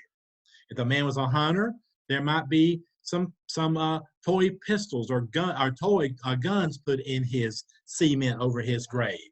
I've seen little kids who had died, little girls who had died, and they put Barbie dolls all over the grave. Our little boy dies, they put trucks and cars all over the graves, or boats over the graves. Okay? So guys, they celebrated death. Once the funeral has ended, a big parade takes place going back to the slave quarters. They sing, they dance, they have a good time. In New Orleans, it's called a jazz funeral. And once they arrive back to the place, they're going to have food. The ending of a good funeral is going to involve food. I've had several of my older aunts and uncles pass away. They're in their late 80s, early 90s. I go to Mississippi, up there above Meridian, or out toward Liberty and Mid-County, out toward Natchez, and we'd have the funerals. And we'd come up to the church for that dinner, and all those little old ladies in that town and those villages prepared the food. And I want to tell you something. You guys have not had real food until you go to these funerals and have the food there. Those homemade pound cakes made from scratch from eggs that they laid in their yard, and fresh butter and fresh milk and all this stuff, and all the pies and all the different kinds of vegetables they bring to the table. It's amazing here. And every Southern funeral is going to end with a large banquet, a large luncheon behind the funeral. I got several books. All these books behind me right here are all cookbooks. And a lot of those are for funeral cookbooks, because I talk about different kinds of casseroles and cakes and so forth. I got another big collection over here on this side on my butler's pantry of another set of cookbooks that deals with funeral foods and various kinds of Southern traditions. I'm telling you guys, I'm big into foodways. I'm big into all this Southern history that comes all this food. Okay? So guys, on the plantation, you're going to see a new culture evolve around foodways, sports, music, literature, and so forth, medicine, and so forth, even the church services. And during this time period, the people this actually after the Great Awakening, the people on plantations, the slaves on plantations become religious. They're going to start mixing the religions of Africa with Christianity. And from this comes voodoo, and from this comes hoodoo. And these religions blend together, and it forms a whole new cultural identity when it comes to church. Okay? And these ministers, these black ministers who preach the congregation, are going to start looking at the laws of Moses. Moses's people, the Israeli people, spent 400 years in bondage in Africa, in Egypt. God freed them through Moses. And so the sermon's being preached here that one day the great Moses is going to come to the American South and liberate all these slaves. They're looking for the great Moses. In the 1840s and 1850s, these were the main topics in your sermons here, is the great Moses is on his way. He'll be here shortly. You know, it's funny, the great Moses didn't show up. The great Abraham showed up. Abraham was the beginning of all of this stuff, and Abraham Lincoln comes along. And he's the one who becomes the main catalyst behind the ending of slavery. Without Lincoln, God knows what it'd be like in America today. It is no telling. But he had an agenda to get rid of slavery, and he did so in this time period. All right, in the 1860s, mid 1860s. All right. So I give you all a big dose here of culture that deals with this, with the actual plantation itself. I want to spend a little bit of time on the white folks, just a little bit of time on the white folks. When you enter the plantation, you had a road that horseshoed into the plantation from the main road. On the outside edge, on the right-hand side, if you will, they planted cedar trees all the way around the whole area. If you go to Roanoke, or if you go to Roanoke, William Faulkner's home in Oxford, you'll see this. They had built this, they had put the big, huge trees around the driveway here. Those were your air filters. These roads were all dusty. They were full of clay. They were dusty. They were full of sand.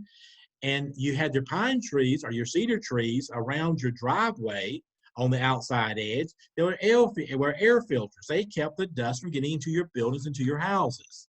When the rain came, it washed out the air filter. Now, once in a while, your dad will go and pull out the air filters out of your air conditioning system. He'll go to the sink and he'll wash them out. We'll go outside with them and hose them off the hose outside. Let them dry for a few minutes and bring them back inside and put them inside the air conditioning system again. That's what's going on here. On the inside of the road was a large acreage, usually about 40 acres of land, and inside this area was a grove. At Ole Miss, the entry into the campus goes into a horseshoe-shaped road. At the very top of the road is the Lyceum, the administration building, but in front of all this is the grove. It's full of trees. And here they had pine trees and oak trees and cedar trees and all this good stuff. They also had the fruit trees. They had the pear trees, the plum trees, the apple trees, the fig trees. They were all here. When the fruit came into season, the ladies from the kitchen would come into the grove and pick this fruit, peel it and slice it, put it on big tin sheeting, lay it in the sun, and let it dry. And this dried fruit would then be put into containers, either glass or either pottery, ceramics, and to be put into a dark place to be kept. When Thanksgiving came, these ladies would get a pound of flour, a pound of butter, a pound of sugar. They mixed the sugar and the butter together first, added some vanilla extract to it, okay? And then they probably would add like 12 eggs with the yolks separate from the whites. They put the egg yolks into the cake. They get it all blended together real good. They start adding the flour. And of course, in the flour was some salt, and in the flour was some baking powder so it'd rise. Okay?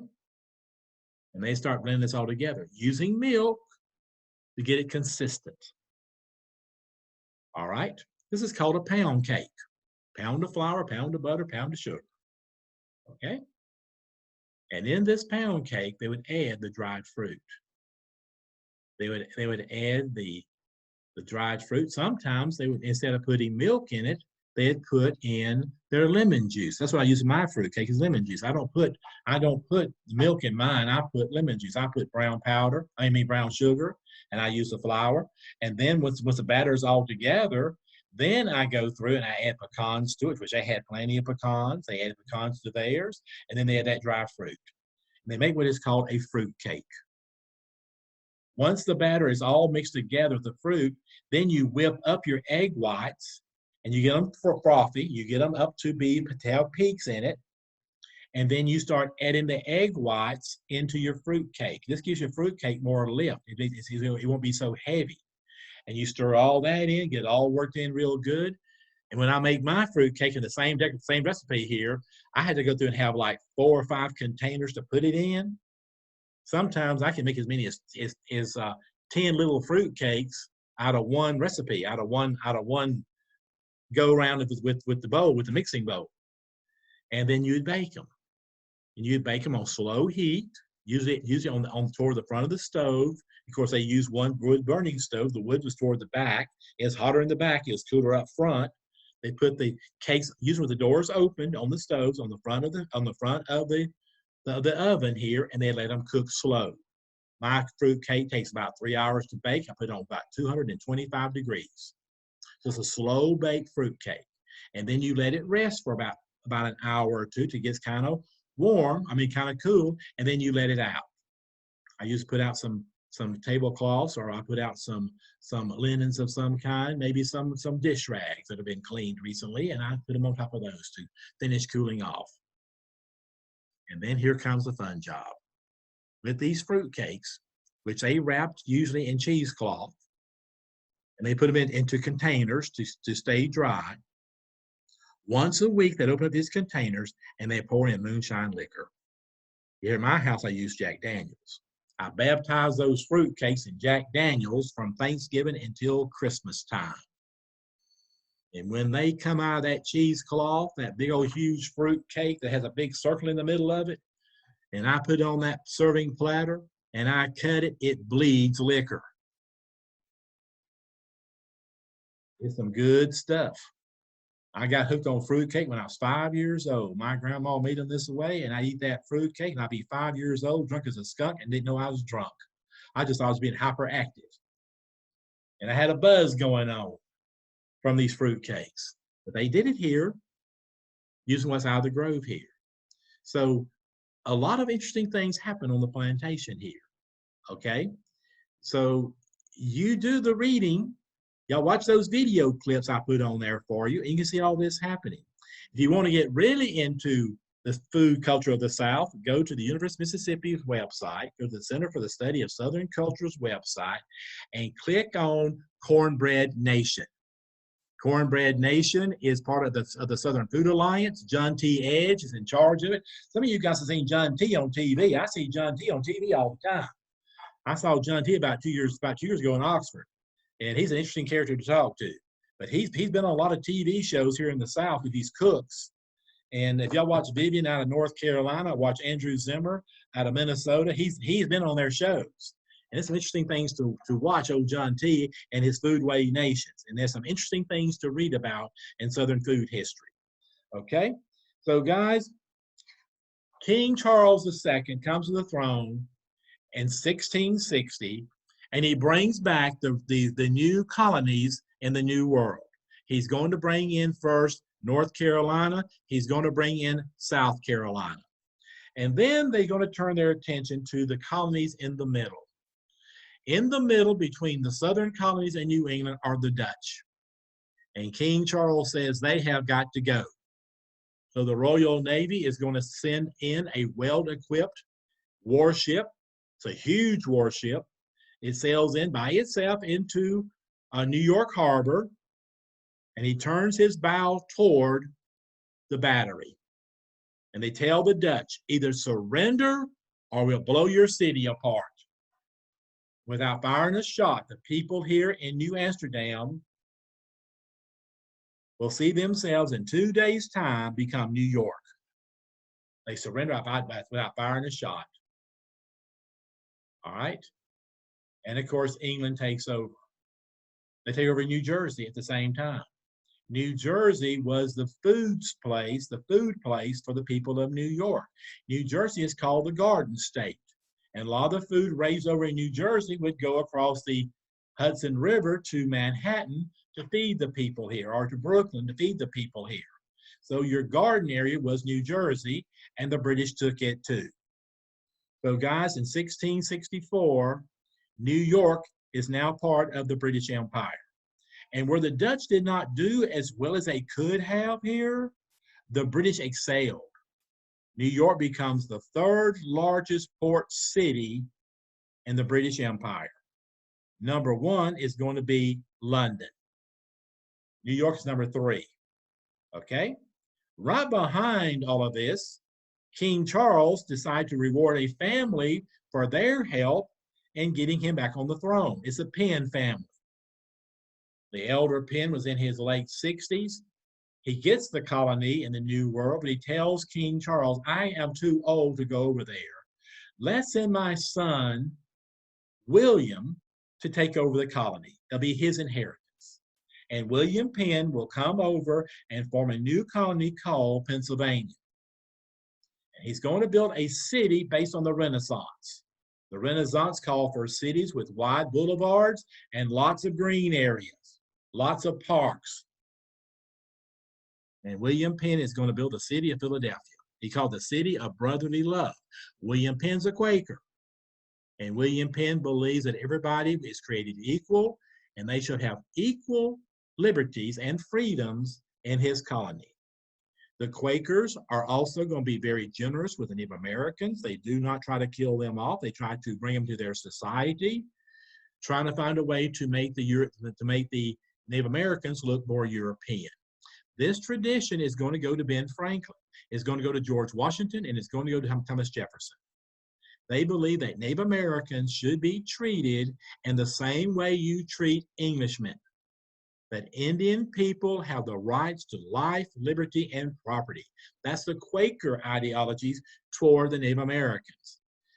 George Washington is going to bring in an Indian agent who builds a large plantation just to train the Indian folks and how to become good agrarian people, to let them stay where they are and become part of society as the white folks move in, to bring this blending in. They also had plans to eventually end slavery and let these folks blend in on an equal measure. That didn't happen. Politics interfered with it and didn't happen. But both Washington and Jefferson had a plan for freeing the slaves and making them equal in society and also bringing equality and freedom and property rights to Native Americans. Who messed all this up? The man who caused the Civil War, Andrew Jackson. He's the culprit who brought all this stuff and all this white supremacy and all this common man stuff into the politics, and he ruined America because of it. He's your first non-founding president. The other presidents before him had all been founding father presidents. They've been part of the group who built the country.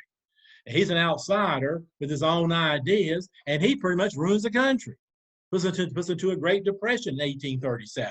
That's going to last for 20 years. It's going to last until the California gold rush happens. It's going to be totally crazy here, guys. So you see what's going on here. All right. So you have this group coming in here, guys, that come into the middle part of the country, these Quakers who have a new way of seeing items and seeing administrations and seeing people and seeing how culture can work together. All right. And William Penn was one of them. William Penn is going to build a large harbor in Philadelphia, the second largest port in the British Empire. So the first largest port was London, number 2 was Philadelphia, number 3 was New York City. Then you add Charleston and Savannah and all these down the line as you go down the line with them. Okay? All right? So guys, during this time period, you start seeing these new colonies being formed. And then right behind them, right behind New York and New Jersey, will come Pennsylvania and will come Delaware. And here's the dates for them. New York is 1664. This is about the same time that North Carolina is being established. New Jersey is 1665. It makes sense during the same time period. Pennsylvania is 1681, which means that South Carolina came in before Pennsylvania did. So you went from these here to South Carolina and then to Pennsylvania. And then the last one is going to be Delaware. And we call them the middle colonies. We call them the middle colonies. So let me give you now the 12 colonies that were formed before 1700. Okay, the southern colonies. The American South is made up of Maryland, Virginia, North Carolina, and South Carolina. Okay, that is your southern colonies. Your middle Atlantic colonies, your middle colonies will be New York, New Jersey, Pennsylvania, and Delaware. Those are your middle colonies. Okay. Your New England colonies will be Massachusetts, Rhode Island, Connecticut, and New Hampshire. And those are your 12 colonies here that are formed before 1700 during this time period. Okay. Now, not only did King Charles II bring about the African slave trade, he also is going to build a new economy. The new economy will evolve into capitalism. But the new economy is called mercantilism. Mercantilism was formed in the early 1660s and is how England defines its economy. This is all British based. This is going to come to America. Okay. We are going to have a lot of these same policies in place today. Number one, the British colonies around the world shall have the same monetary system. The pence, the pounds, the shillings is what you base your money upon during the colonial period. Okay, so we'll have the same monetary system across the empire, so nobody gets cheated when it comes to their money. We're going to have standardized weights and measures. Standardized weights and measures. Pounds, ounces, liters, gallons, pints, pecks.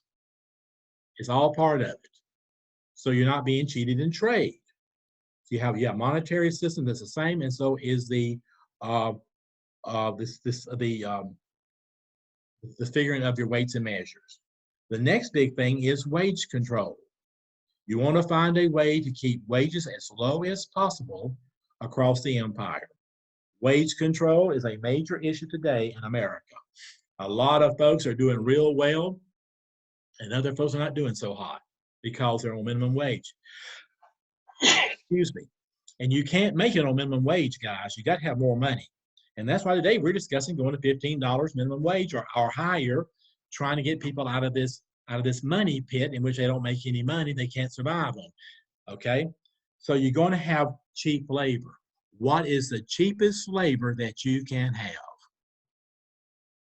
And that is why England is going to promote slavery.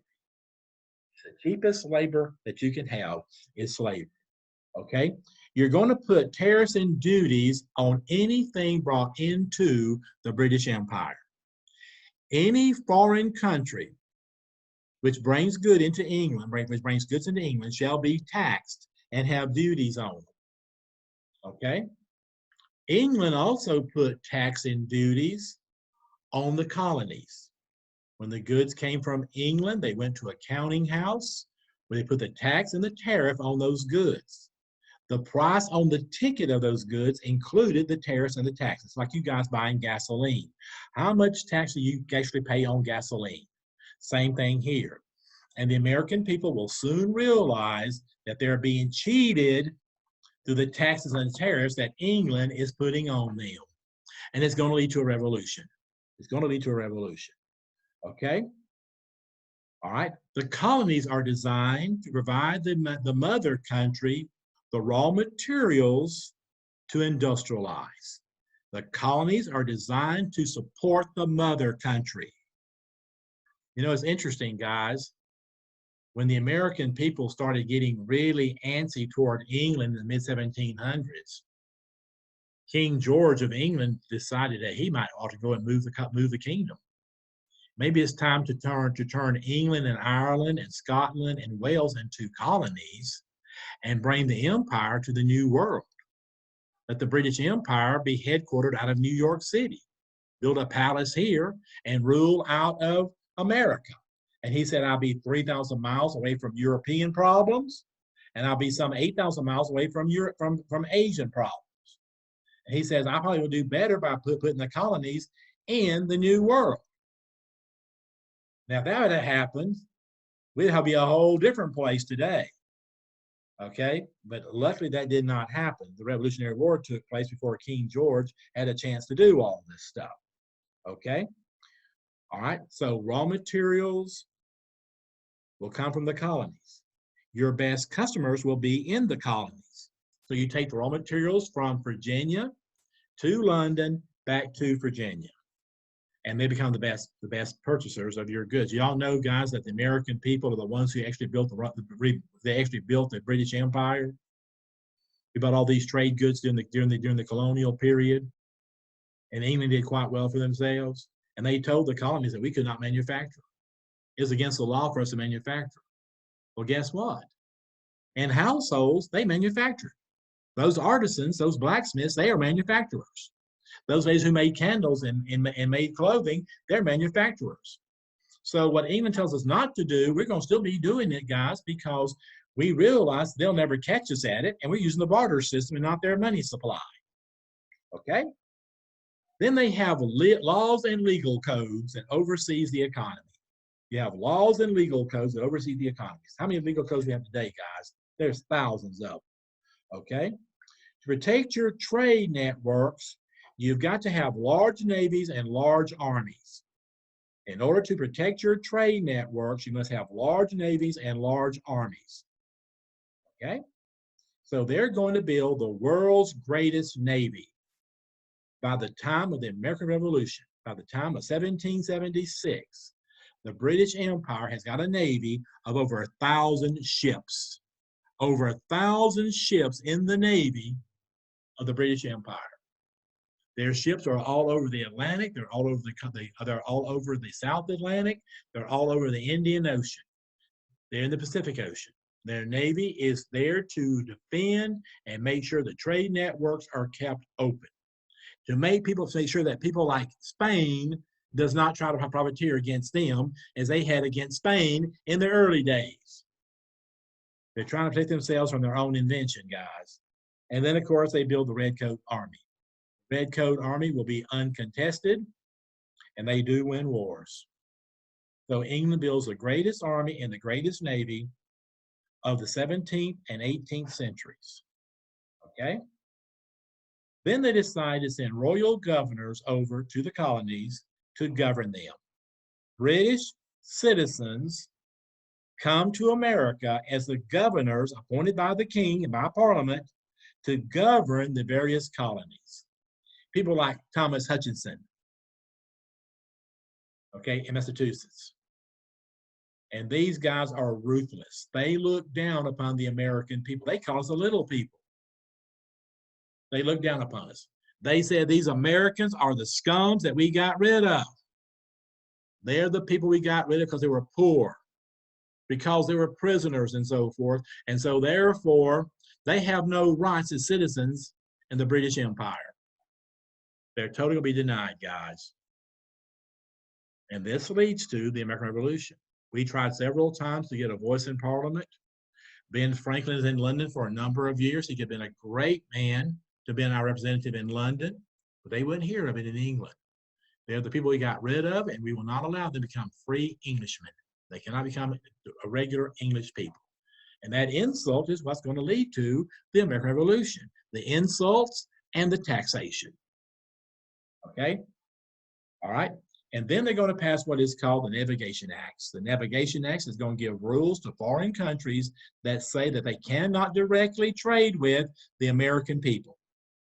That the Dutch, the French, and other people cannot come to the British colonies of North America for trade.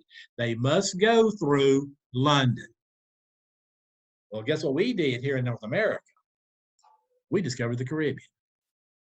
In the Caribbean, you had Spanish, you had French, you had the Dutch.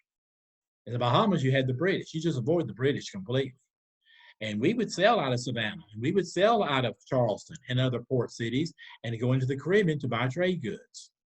Our most lucrative trade came out of the Caribbean during this time period. As a matter of fact, here along the Gulf Coast, once the British come in and the English come and the French come in along the Gulf Coast here, a very lucrative trade network developed between Pensacola and Mobile and New Orleans with Havana, Cuba. Not that far down to Havana. And our ships regularly went from Pensacola and Mobile and Biloxi and even New Orleans going down to Havana. And a big trade network developed. So if I should ask you, if about American trade in the Caribbean, it did happen. And it was big time trade. And it's going to lead England in trying to find ways to stop it. They don't like us trading with the European countries in the Caribbean. But we figure it's off limits because it's all fair game, I should say, in this time period. Okay, well, guys, King Charles dies. He died in 1680. He died in 1685. So a little over 25 years he was here as the King of England. And when he died, his brother, the Duke of York, the guy who owns New York Colony, will come back to London as a new king. He's going to be King James. He's going to be King James II. King James II is not going to rule very long because he tries to bring back the Catholic Church. And the Puritans go after him. They have plans to get rid of him the first thing. And this man was forced to disguise himself and flee London and make his way to France. Yes, he put on women's clothing and found his way out of England. He pulled the old RuPaul trick. He's part of that drag race that she has on television. And he took off going across the channel and made his way right into France. And he survived. His family went with him. And when he leaves, the Parliament is going to have two important things take place. You're going to have what is called the British Bill of Rights. The British Bill of Rights was written in 1689. The British Bill of Rights is going to give all English people personal freedoms. And then you have what is called the Glorious Revolution. The Glorious Revolution. They tell the British people there'll be no more Catholics on the British throne. There'll be no more Catholics on the British throne. Well, guys, who's going to become the new leader of England? It's going to be a horse race trying to find somebody out here that can lead them. And finally, they find Mary. Mary is the granddaughter of King James I, and she has been living in Belgium with William the Orange, or William of Orange. And they're Protestants. And they bring them across the channel, become the new leaders of England. And so you have the rule of William and Mary in the latter part of the 1600s. Okay? They in turn have a daughter, and her name is Anne. And Queen Anne becomes the Queen of England in 1702. 1702. When she gains the throne of England, they realize that she might not get married. She's a lot like Elizabeth. And Queen Anne is going to be faced with the dilemma.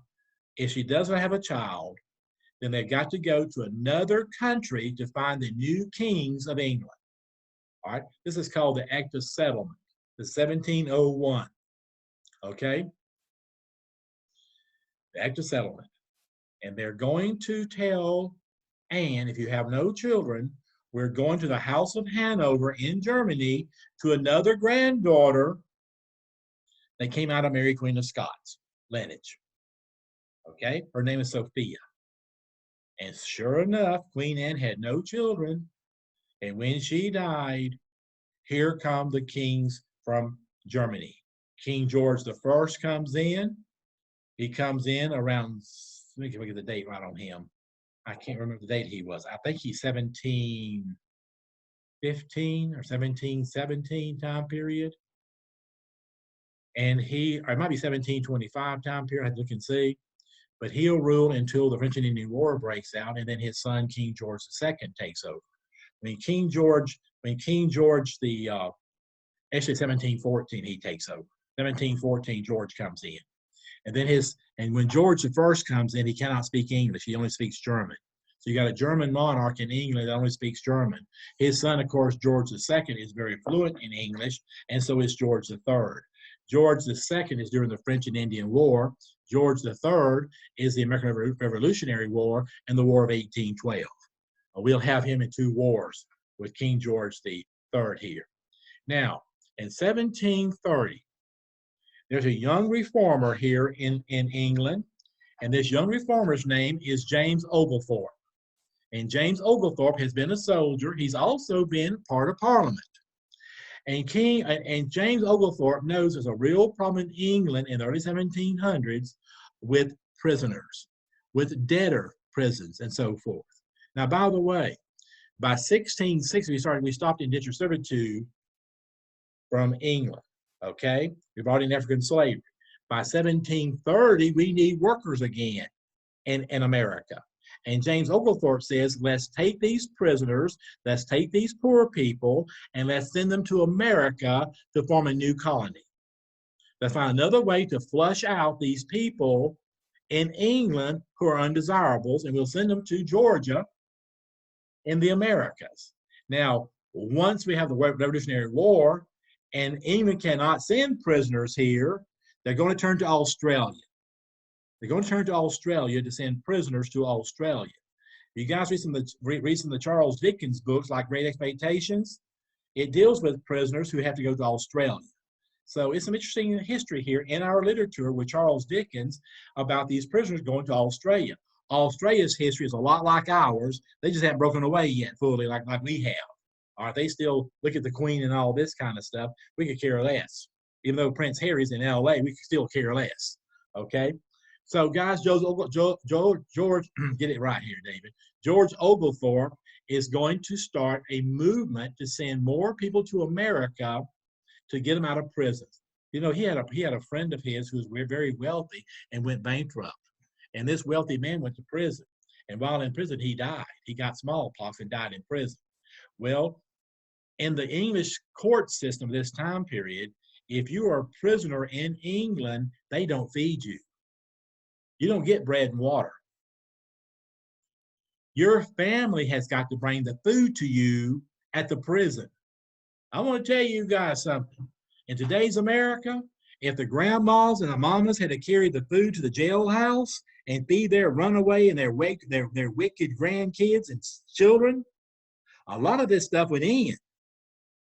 You send them to court, you send them to the B&B in Crestview, and you don't feed them up there, they're going to repent of their sins pretty quickly. They want some food to eat. And I tell you what, if we made these family members carry food to them, to the jail in Crestview and other places, a lot of this stuff would end pretty quickly. So there's different ways of handling the situation than what we realize. Oh, that's totally inhumane. Well, in Jamestown, they say you don't work, you don't eat. And these guys in jail sure ain't working. You know, be interesting. See what happens. We just tried that for a couple of months, telling grandma she got to carry the food up there. Oh, hell I am. That little heather can starve to death up there. I ain't going to feed him. Let his mama feed him. She caused the trouble anyway.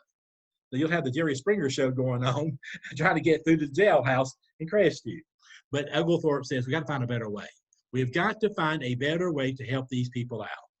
And he goes before Parliament. He proposes to build a new buffer zone between Spanish Florida and South Carolina.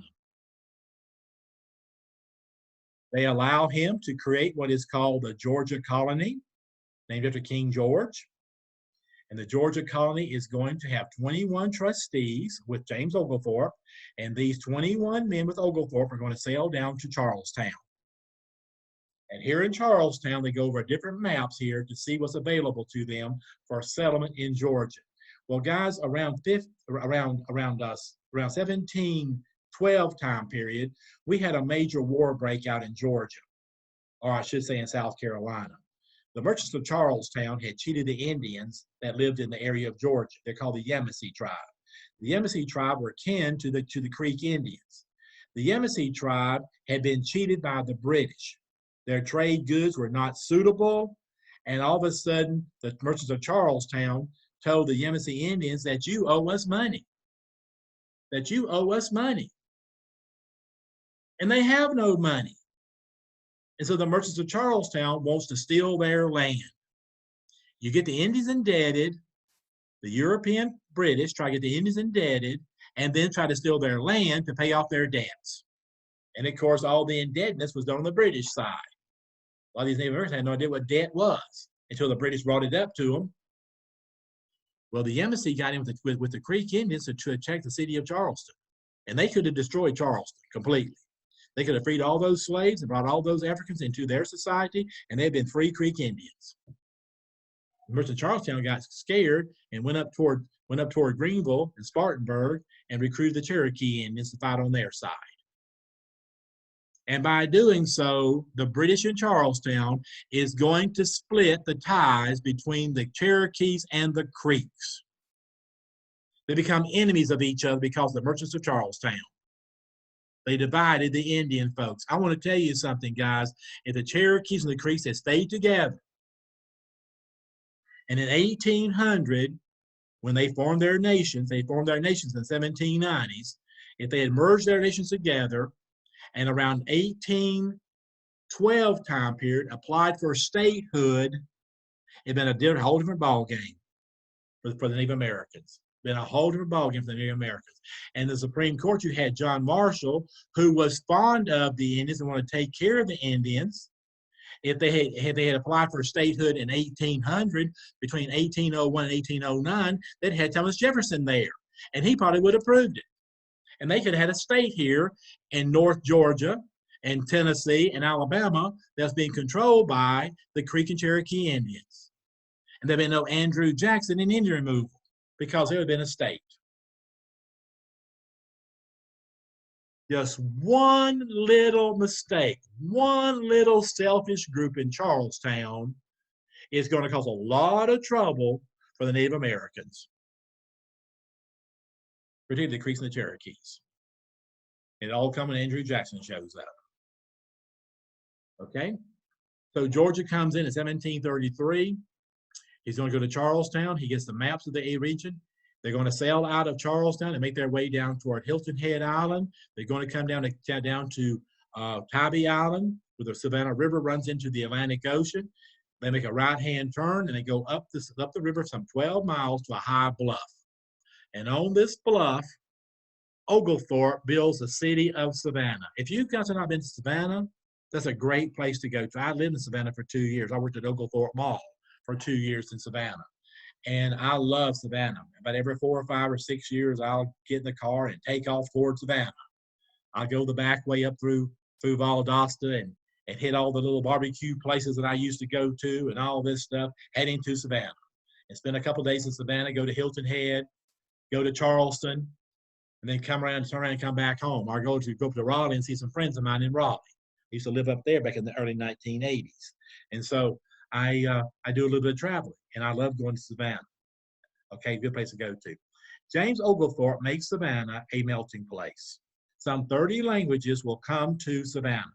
Your big melting place cities in America are going to be Boston, New York, Philadelphia, Annapolis, Charleston, and Savannah. You'll see a lot of people come into these areas from different nations. Not only did Oglethorpe bring in prisoners from England, Jews came in from Portugal. You had Germans come in from Germany. You had Russians come in from Russia. You had Persians come in from Persia. You had all these folks coming in. You had even have French coming in. You had Huguenots coming in during this time period. Anybody who needed a place to go to, Georgia was a place to go to. The European young man with no place to go realized that Georgia was the place to go. Okay? All right. Georgia is going to be just like South Carolina, becomes a major, major colony. And both colonies are going to be producing tobacco, sugarcane, rice. That came in for the people from Barbados, sugarcane and rice did. They'll have hemp. They'll have indigo. They'll have salted beef. They'll have salted fish. Okay? They're going to have all kinds of hides, including deerskin hides. The deerskin business becomes extremely important here to the people of Georgia. My Weatherford folks left Virginia in 1763, going down the old wagon road to Augusta, Georgia, and Oglethorpe built that in 1735 was when Augusta was appeared. And my Weatherford folks got into the whitetail deerskin business and became extremely wealthy. Martin Weatherford had lots of money. He had 3 merchant houses. He had lots of money from the whitetail deerskin business. And that is big across Europe because whitetail deer was used to make jackets and make satchels and make all kinds of shoes and purses and the whole 9 yards. And whitetail deer became a very lucrative business here out of Georgia. I got a book here that deals with the history of the deerskin business in Georgia. It's just totally amazing. Thank God for the University of Georgia Press. If you guys want some really good books about Southern history, go to the University of Georgia Press. Look at the books they have to offer, write them down, and then go to Amazon to buy them. They'd be a lot cheaper from Amazon than buying them from the University of Georgia Press. So you'll have this good collection. And look for the paperback books. That's what I bought, paperback books during this, when I was buying all these books. Okay? So guys, Georgia becomes a major colony. I want you guys to realize this. By 1760, the American South is producing close to 70% of the goods going to England in the mercantile system. The American South is making England wealthy. And England has desires to make sure whatever happens, that they will keep the American South. They do not want to lose the American South. It's its biggest import of raw materials and one of the largest purchasers of finished goods in the colonial period, in the British colonies of this time period. Okay? So I want you guys to realize what's really going on here when it comes to the Georgia colony. You know, Georgia did something else that's pretty interesting also. They started getting the land from river to river, heading inward, heading toward the Chattahoochee River during this time period. So they're trying to get land from river to river to river to river, and they're doing it through special treaties and agreements with the Creek Indians to do this stuff. Okay? So by the time the Creek Indian War happens in 1812, they're all in Alabama now. Georgia is totally being taken over by all the white settlers by the time of the French and by the time of the War of 1812, the Creek Indian War time period. Okay? What they did was, as they went from river to river, they blocked off the land in segments. They came out here and surveyed the land. They used iron chains with big, huge loops in the chains to do the surveying. They counted how many lengths it was across the property. They'd go from the rock on Big Creek to the lightning struck pine tree. It'd be like, say, it's 400 lengths on the chain. And then they'd go from the pine tree over to, say, the cave, and it'd be 404 links. Then they come back down to the river. And they surveyed the land like this. They surveyed the land in what is called section lands. A section is a section is 640 acres. That is 1 square mile. So they divide the land into section lands. And then the section lands were divided into plots. You'd have 40-acre plots, 20-acre plots, 60-acre plots, 120-acre plots, 160-acre plots, and so forth. Okay? They marked the land off into sections and then into plots. All the plots were marked on a large map of the new area opening up. And they numbered the plots. They said there's 1,000 of them. They get pieces of paper, they put down number 1, number 2, number 3, going to 1,000. And they take that paper and they folded it so it will not open up. They get it pretty well pressed down like an envelope, and they put it into a large wooden barrel. And the barrel has got a wire front on it. It's got a place you put your hand in there where the little door is. With those 1,000 plots, they put 10,000 blanks in there. They put 10,000 or 5,000 blanks in that big, huge barrel. And they turn it, and they turn it, and they mix their hands in there, they keep turning it, and so forth. All right? You've got to apply for the drawings. They're called land lotteries. You have to be 21 years of age in order to be in a land lottery. You got to have proof of your age. If you're an individual by yourself, you get 1 draw. If you got a wife, you get 2 draws. If you have 4 children, you get 6 draws. Okay? If you got 10 children, you get 12 draws. So the more kids you have, the better you have a chance of getting a number on that piece of paper. If that barrel's been turned, they call the first guy in there. He has 1 draw. He's a single man. He pulls out a blank. He gets nothing. The next guy comes up. He's got 15 children. He gets 17 draws, and he finally gets 1. And once you get a draw, you're finished. You can't keep drawing. And they showed him where his land was located. He's ready to take off with his family to go see his new land, get it started, get his fields going, get ready to start farming. And so on it goes. You know, guys, in 1790, we started a federal census. This is the beginning of the new republic. And every 10 years we do a federal census. Well, during the War of 1812, the darn British burned up the nation's capital, burned down the White House, and they destroyed Georgia's census. Georgia has no census for 1790 or for 1800 or 1810, and I need it really bad because that's where my Martin Weatherford was, and I can't find him because there's no federal census. The British burned it up. All the other states kept copies in their capital, but Georgia didn't do that. The only copy they had, they sent on up to Washington, D.C., and it got burned. But I found the land lottery. And on the land lottery of 1800 and the land lottery of 1805 and 1810, I found Richard Weatherford. And I started putting it all together. Without that land lottery, I'd been in trouble doing my genealogy.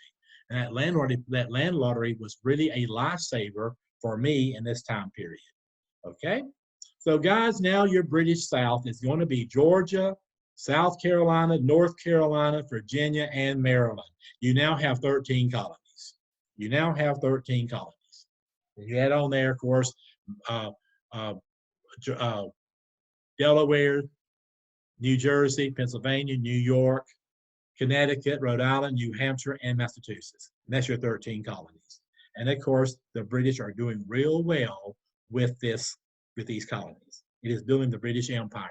You know, they're also going to South Africa during this time period. They're going to India during this time period.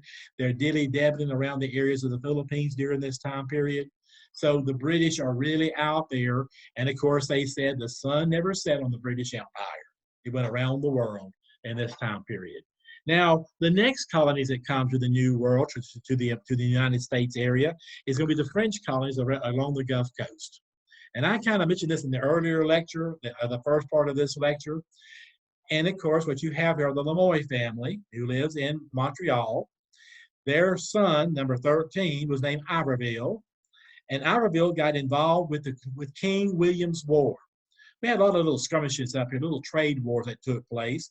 King William's War lasted 7 years. It's along the Canadian border. It's mostly the Iroquois tribes, the Algonquin tribes, with New England and the French fighting this war against each other. Us putting in Indian allies, so did the French during this time period. And Iberville becomes one of the main heroes up here in the French part of the war. And when the war ends around 1695, 96 time period, King Louis wants to reward him for his war service. And he tells Iberville that he wants him to go to the Gulf Coast to build French colonies. So Iberville and his little brother Bienville are going to leave Montreal and go to Paris. And in Paris, they put together some 500 people to come with them to form a new colony along the Gulf Coast. They arrive here in December of 1699. December of 1699, they arrive here. And they arrive in Pensacola, a prison community. And of course, the Spanish official says, I don't think you guys want to bring your wife and kids into a Spanish prison colony. There'll be a lot of vice and a lot of problems here. But I will tell you guys this, if you go about 40 miles to the west, you come to a large bay. And that large bay should be suitable for y'all to build your colony.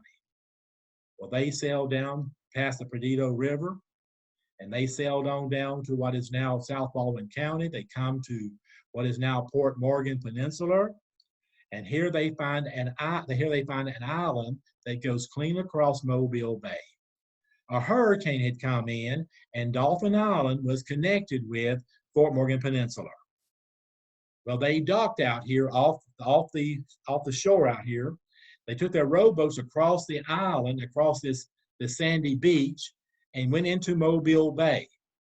They rowed up the bay and decided this would be a suitable place if the bay was open. So they went through and marked it off the list. They came across the sandbar, boarded the ships again. They sailed down toward Biloxi. And here at Biloxi, they build their first fort. Biloxi is the first fort that was built by the French here on the Gulf Coast.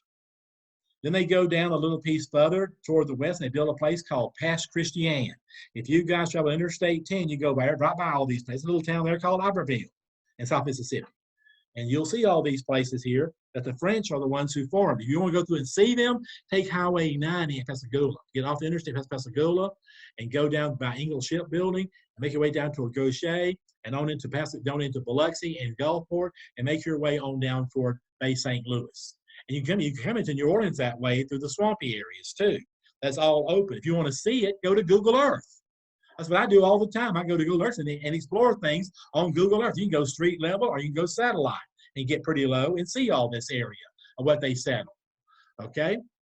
They come on down to the Pearl River and they build a place called Bay St. Louis, named after the king, King Louis.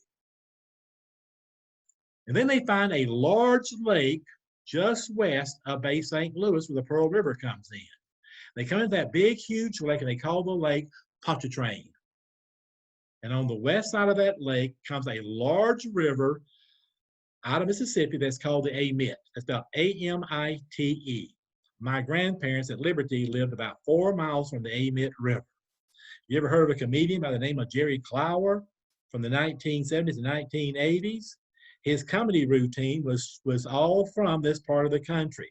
So you guys look up Jerry Clower. Ask your grandparents about Jerry Clower. They'll know who he is. And you'll get a kick out of his comedy. It's all clean. It's no dirty stuff. And it's about the people who lived here in this area.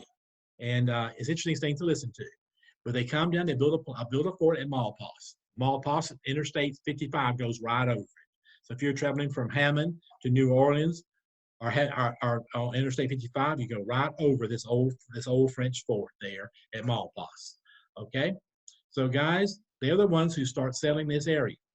In 1703, a hurricane comes through. It comes into the east of them. And they decide to go back to Mobile Bay, and the bay is open. The hurricane has opened up the bay again. And they're going to go up the bay to the Mobile River. That's where Mobile is today. And they go to the Mobile River some 25 miles. This is where Interstate 65 goes into up toward Bay Minette. Okay? And up here, 25 miles or 24 miles north of the present city of Mobile, they build the first settlement that they named Mobile. Mobile's kind of a rowdy place. They have brought in slaves from Cuba. They've had Spaniards come in here with them. They've had Frenchmen come in here with them. It's a pretty rowdy place. They're trying to find an El Dorado. And there's not really an El Dorado here in this area. But they soon discover the red clay. The red clay the Santa Rosa people use to make their pottery out of become the clay of brick making. And all across the region above Mobile, you start seeing brick makers.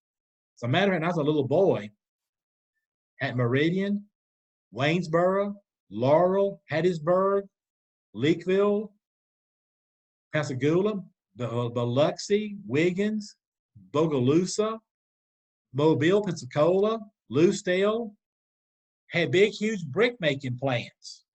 And the bricks were stamped with the name of the city on them. Okay? If you go through and watch Old Town Remodeling with Aaron and Ben on HGTV, they'll show you those bricks that they have dug up and found and using them in their modern construction. They have Laura written on the bricks and so forth. Well, these bricks become very important, become very lucrative to build with here along the Gulf Coast. And the Enville is going to start sending bricks to Havana.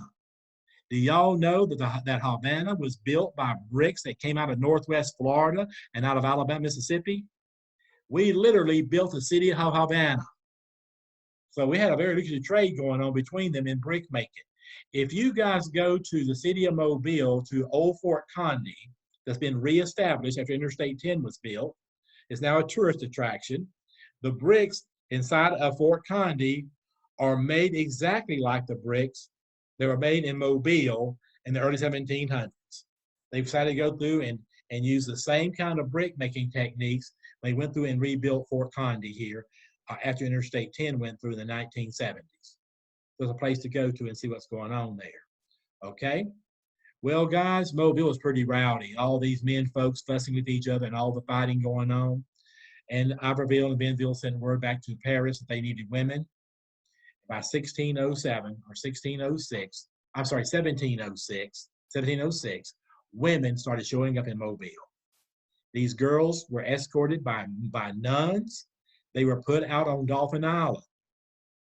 They were housed in Dolphin Island. The men had to take their rowboats 24 miles down the river and then come down the entire bay to get to Dolphin Island to meet their new wives. And the girls who came here were only allowed to bring one small suitcase. A small suitcase was called a cassette. And so these girls were called cassette girls. All right? And these men started intermarrying with these women, and Mobile began to stabilize. Well, the disaster comes in 1712. In 1712, up there in the swamps above Mobile, and by the way, they're about where the Dolly Parton Bridge is on Interstate 10 or Interstate 65.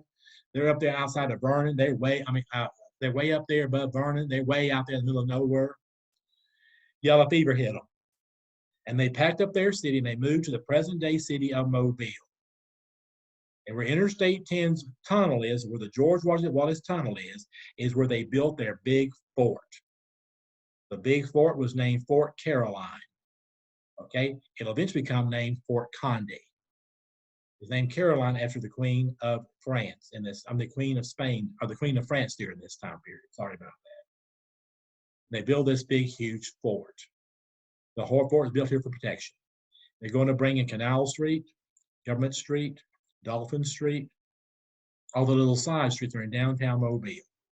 Look right along the Mobile River, which is subject to flooding from time to time. Okay? So they started doing the little city of Mobile. And then they discovered the whitetail deerskin trade. A bunch of these Frenchmen went up the river, the Mobile River. They got to where the Tombigbee, they turned off in the Alabama and made their way up to the Coosta River, the Tallapoosa River. And up here lives the Wind Clan Creeks. The Wind Clan Creeks got a great civilization up here, and they are producing whitetail deerskin for the British in Savannah and Charleston. And the French won't in on it. These Indian folks will take these whitetail deer after they have skinned them out. They take the skins to a big, huge boiling pot. Inside the boiling pot are brains, the deer brains, that produces enzymes that makes the deer skin real pliable, makes it real soft. They boil the deer skin for a few minutes. You don't want to bake it, you don't want to cook it, you just want to cure it. And then they take the deer skin out of that hot pot and throw it into a cold creek. Let it cool down for several hours. Then the men folks come in with all kinds of boards and planks, and they make the pellets to put the deer skin on, so it'll dry. The racks it'll dry on. They put the deer skin into dry barns, and after several months, it's ready for transport. When my Weatherford family was involved in the whitetail deerskin business in the 1770s, Savannah, Georgia was sending close to 1 million whitetail deerskins to England each year. You get an idea how great this industry was in this time period. And so they come in here, the French come in here, and they build a fort. The fort is called Fort Toulouse, Toulouse. Fort Toulouse is built right there in the middle of the Wind Clan Creek area. And Toulouse is a big city in France, and this big fort is named for Toulouse. Now, here's what's interesting about Mobile history, guys. About 10 or 12 years ago, the French came in here and told Mobile they wanted to build a plant to build airplanes. They wanted to assemble airplanes here in Mobile. They're called Airbus Industries, and they're based in Toulouse, France. So Toulouse is still playing a big part of the economy here in the areas of South Alabama. I thought it was a little good, a neat little side note to bring to you guys about how Airbus is out of Toulouse, and old Fort Toulouse was named for Toulouse, France. So it looks like history kind of repeats itself in bringing the economy to Mobile. And of course, the people at Airbus chose Mobile because it is an old French city. And they had Brooklyn Field, they had plenty of area to build a large manufacturing plant on, and Mobile was a choice place to build it. And so they built it here, guys. Okay? All right. Mobile is going to have an economy that's built with small farming. You'll see shipping. You'll see the white-tailed deerskin trade, and you'll see brick making. And they do quite well for themselves. Fort Toulouse is built in 1717. Okay? When the French come in here, the leader of the Winclan Creeks was named Sehoy, S-E-H-O-Y. And Sehoy is going to fall in love with a Frenchman. She has decided the best way for survival is to intermarry with the ones coming in, to blend the bloodline so your Indian family does not die off when the French take over. You know, the French came into Biloxi and to Pascagoula, and the local Indians got upset because they started dying from smallpox and other diseases. And a lot of your people here believe or saw a future of death. And so they decided to genocide themselves. They were called the Blue Gum Creeks. They tattooed their gums blue. And part of their tribe was called the Pascagoula tribe. So you had the Blue Gum Creeks, the Blue Gum Choctaws in here with the Pascagoula people. And they all got together at the river, and they walked into the river to drown themselves. They committed suicide by drowning themselves. They genocided the whole Indian society by genocide in the river. And they walked into the river with their children and with their old folks, singing as they sunk. In Pascagoula, on Interstate 10, you go across what is called the Singing River. William Faulkner wrote about this in his stories about Mississippi. And I read all the novels of William Faulkner, and I remember reading about the Singing River bunch. And then I looked it all up on the internet, and I looked at it in Mississippi history textbooks. Y'all go to the Encyclopedia of Mississippi History, which is now on your Blackboard page. I got 27 encyclopedias from different states on your Blackboard, and you can click on them and go right to them. You can type in, or you can go and pull it up. Pascagoula Indians, the Singing River, and it's all there. All that history is there, guys. So anything you want to know about the South, you can find these encyclopedias. And if I was you guys, I'd be using them on these tests because you get a lot of answers. You can find a lot of things that you did not know. History is not listening to me, guys. It's out there digging it all up and finding out. I'm just your tour guide, okay? I'm your museum guide. I'm just trying to get you through it. But you can go out there and read all kinds of neat things. And I want to tell you something. I want to guarantee you that I want to see you guys leave my class and become historical people. You want to read about history, you know, and start seeing what's out there, okay?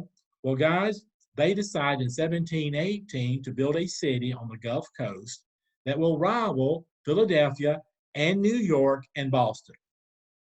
They figured they could go up the Mississippi River system and find enough trade up there to build a large trade city somewhere on the south end of the Great River. Here comes a Scottish financial wizard whose name is John Law, L-A-W. And John Law proposes to King Louis that they build a large mercantile city somewhere along the south end of the Great River. And they call this project the Mississippian Company, the Mississippian Company. And here they design a city just south of Lake Pontchartrain. Up here, the river goes into a crescent curve. So that's called the Crescent City. If you fly over New Orleans, heading to Houston, you head to Houston out of England, you're going to fly right over New Orleans every time. And you can look down and see that big river in the crescent here. And in this crescent, the French brings in slaves from Cuba. They bring in various engineers from Paris. They bring in the people from around the local area, and they start building up the land in that crescent. They actually brought the land up to be above sea level at the river. Okay? Today, this land runs from Elysian Fields, the street named Elysian Fields, to Canal Street and on down St. Charles Avenue and Magazine Street. This original land was built up by the French here in 1718. And here they built the early city of New Orleans. You had Rampart Street, you had Bourbon Street, you had Canal Street, you had Magazine Street, you had St. Charles Avenue, and so forth. That lower side of New Orleans between the river and Interstate 10 is what they built up. This is the only part of New Orleans that did not flood during Hurricane Katrina. It's the only part that did not flood during Hurricane Katrina. It was built to last here. And of course, in the 1930s and 40s and 50s, we built out the floodplains out toward the lake, and that's what all flooded during Hurricane Katrina. It was not built up correctly during this time period. Okay? So they come and build the city of New Orleans. They build the city way too soon. There are no major trade networks to the north of the city of New Orleans. There's nothing. There is the Natchez, but that's about it. They built the city way too soon. And this whole project goes bankrupt. It is called the Mississippi Bubble. A bubble is a depression. And France almost went under because King Louis sponsored all this. He didn't have investors like King James had done over in London to build the new colonies in North America. They went through and financed the whole thing through John Law and the royal dollars of France. And they almost went under because of it. There's a major problem here. Okay? Finally, they decided out of New Orleans to go northward to try to establish trade networks. You know, if I'd been these guys, I'd have waited at least 20 years to do all this stuff. I'd gone to the river first. I'd have gone up to the Chicago area where the Indians in the Chicago area live and made a trade network with them, coming down the Illinois River into the Mississippi River. I'd gone up to Milwaukee and got those people involved to bring their stuff into Chicago and down the Illinois River into the Mississippi River. I'd gone up to Minneapolis, St. Paul. I'd gone out toward Kansas City. I'd gone to St. Louis. I'd gone to Cape Girardeau. I'd gone across up the Ohio River to the Indian folks who lived here in the Shawnee territory. I'd hit the areas around Kentucky. Then I'd come down into Tennessee and use the trace out of Natchez to bring goods in from the Indians who lived in Chattanooga and Knoxville and the Tri-Cities and all this area. And I'd have built me a big, huge trade network to bring goods to New Orleans out of the middle part of the country, and then they would have made it. They built New Orleans way too early. By the time of George Washington, New Orleans is a booming place. It's the place to go to in the 1790s. It's a remarkable marketplace at New Orleans here, and it is rivaling, and it's going to rival New York City before 1820. It's going to be a major city down here. The city's largest city, the largest city in the South here during the early 1800s. So New Orleans is going to boom eventually. It's going to be a slow go. In 1725 time period, they decided to take a large group of army men up to Natchez. And here in Natchez, they built a fort. The fort is called Rosalie. And Fort Rosalie, there'll be some 500 French soldiers who start a trade market here with the Natchez. Remember, they're going out to Texas, they're going to Missouri, they're going up to Tennessee in their trade network here out of Natchez. So they started kind of a lucrative trade network with the French. The French did with the Natchez Indians here in Natchez. Well, they had a problem. The chief of the Natchez was named White Apple. And White Apple got mad because the French were prostituting his Indian women. In the evening, several dozen women would enter the fort and prostitute themselves with the French soldiers, and in the early mornings would leave. And the numbers got larger. You got up to 100 women going into this fort as prostitutes. And of course, the French were giving them little trinkets and giving them a little bit of silver and that sort of stuff to pay for their dirty deeds. Well, White Apple got tired of it. In 1727, he's going to send Indian braves dressed as women into the fort. Oh, you know that called a ruckus. When those Frenchmen got those clothes off those Indians and saw they were male and not female, you know there's a situation going to happen pretty quickly. And of course, these Native Americans are going to outdo the French. They slaughtered them. They dumped their bodies into the river. There's a curve down below Highway 84's 4-lane bridge across the river going to Alexandria, outside of Natchez, and it's called Dead Man's Bend. There's been a lot of bodies wash up down here at Dead Man's Bend, down below Natchez underground. Interesting place to go to. I think you guys need to go to Natchez. So you'll find some interesting things in Natchez. Okay, guys. One of the Indian girls had hidden her boyfriend, her little French boyfriend. And they escaped in the middle of the night and walked their way back down to New Orleans and reported to the French what had happened. Okay?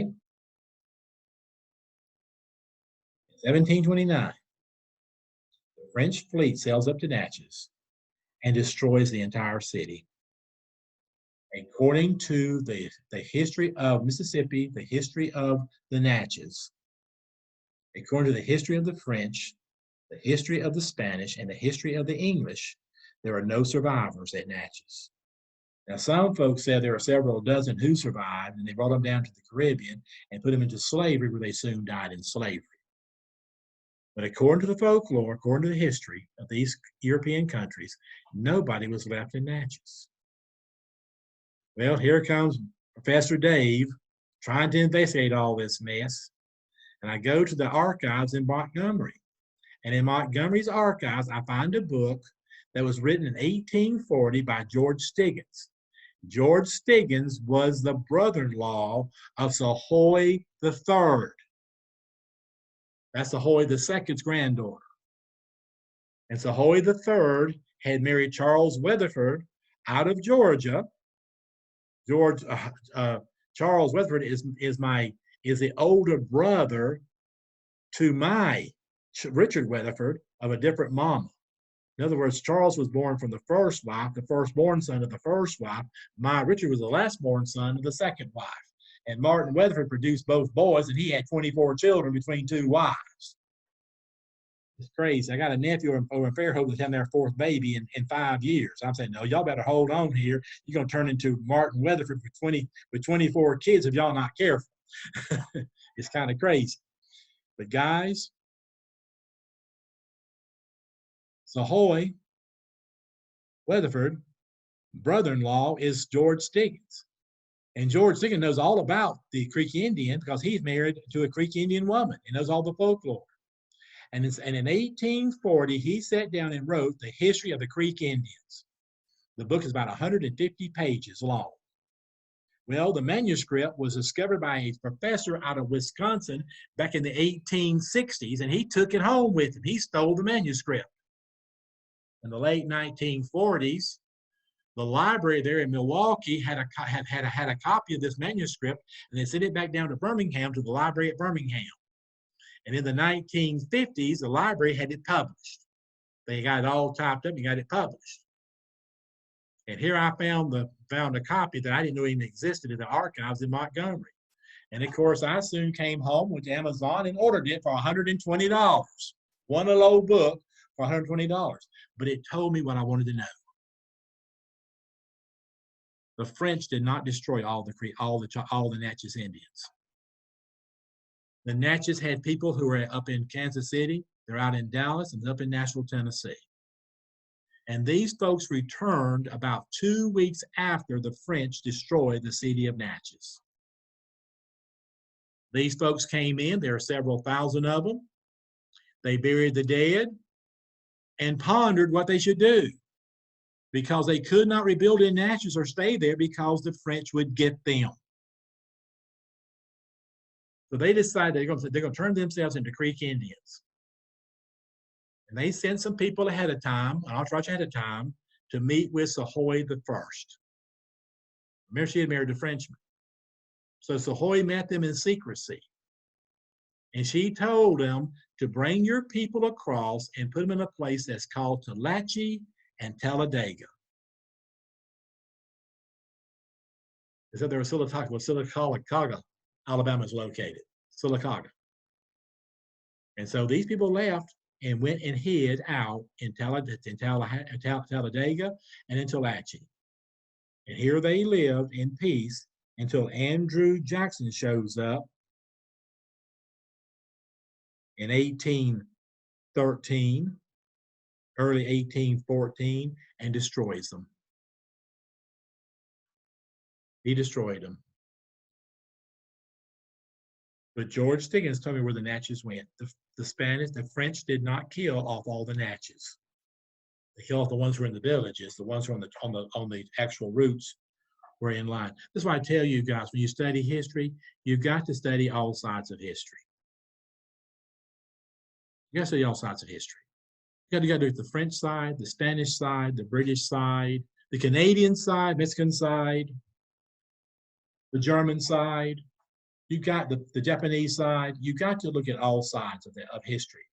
And you've got to sit there and ponder why they did it and how they did it. And you'll understand how come war breaks out. And usually war is produced by a small number of people. And they should not have a say so when it comes to all these big wars. Okay? All right, in 1750, 3 million Europeans and their descendants live in the colonies of North America. 3 million Europeans and their descendants live in the British colonies of North America. 85% are of the British Empire. 85% have come from England, Scotland, Wales, and Ireland. Okay? So out of 3 million people, 85% have come from the British Isles. Okay? The American South produces 95% of all the exports going to England. Tobacco is 64% of it. We produce here in the South 95% of all the exports going to England, with a growing slave population. New England has over 50% of your people in New England. Over half your people are in New England, and they only produce 5% of the economy going to England. So you see, guys, the American South is the crown jewel in the British Empire. They have got to do anything they can to make sure the American South does not ever leave the British Empire. Okay? And so this kind of concludes the lecture that deals with the colonies and what they're up to during this time period. When I come back with lecture 3, we're going to discuss the culture of colonial America and the importance of the Great Awakening. And then the next lecture behind that is going to be a lecture that deals with the French and Indian War and the American Revolution. And then we'll get into actual United States history with George Washington, the founding fathers, the new Congress, the new Constitution, and all that good stuff. Okay, so that's it for us on this lecture, and I will see you guys next time. Y'all have a good afternoon or good evening.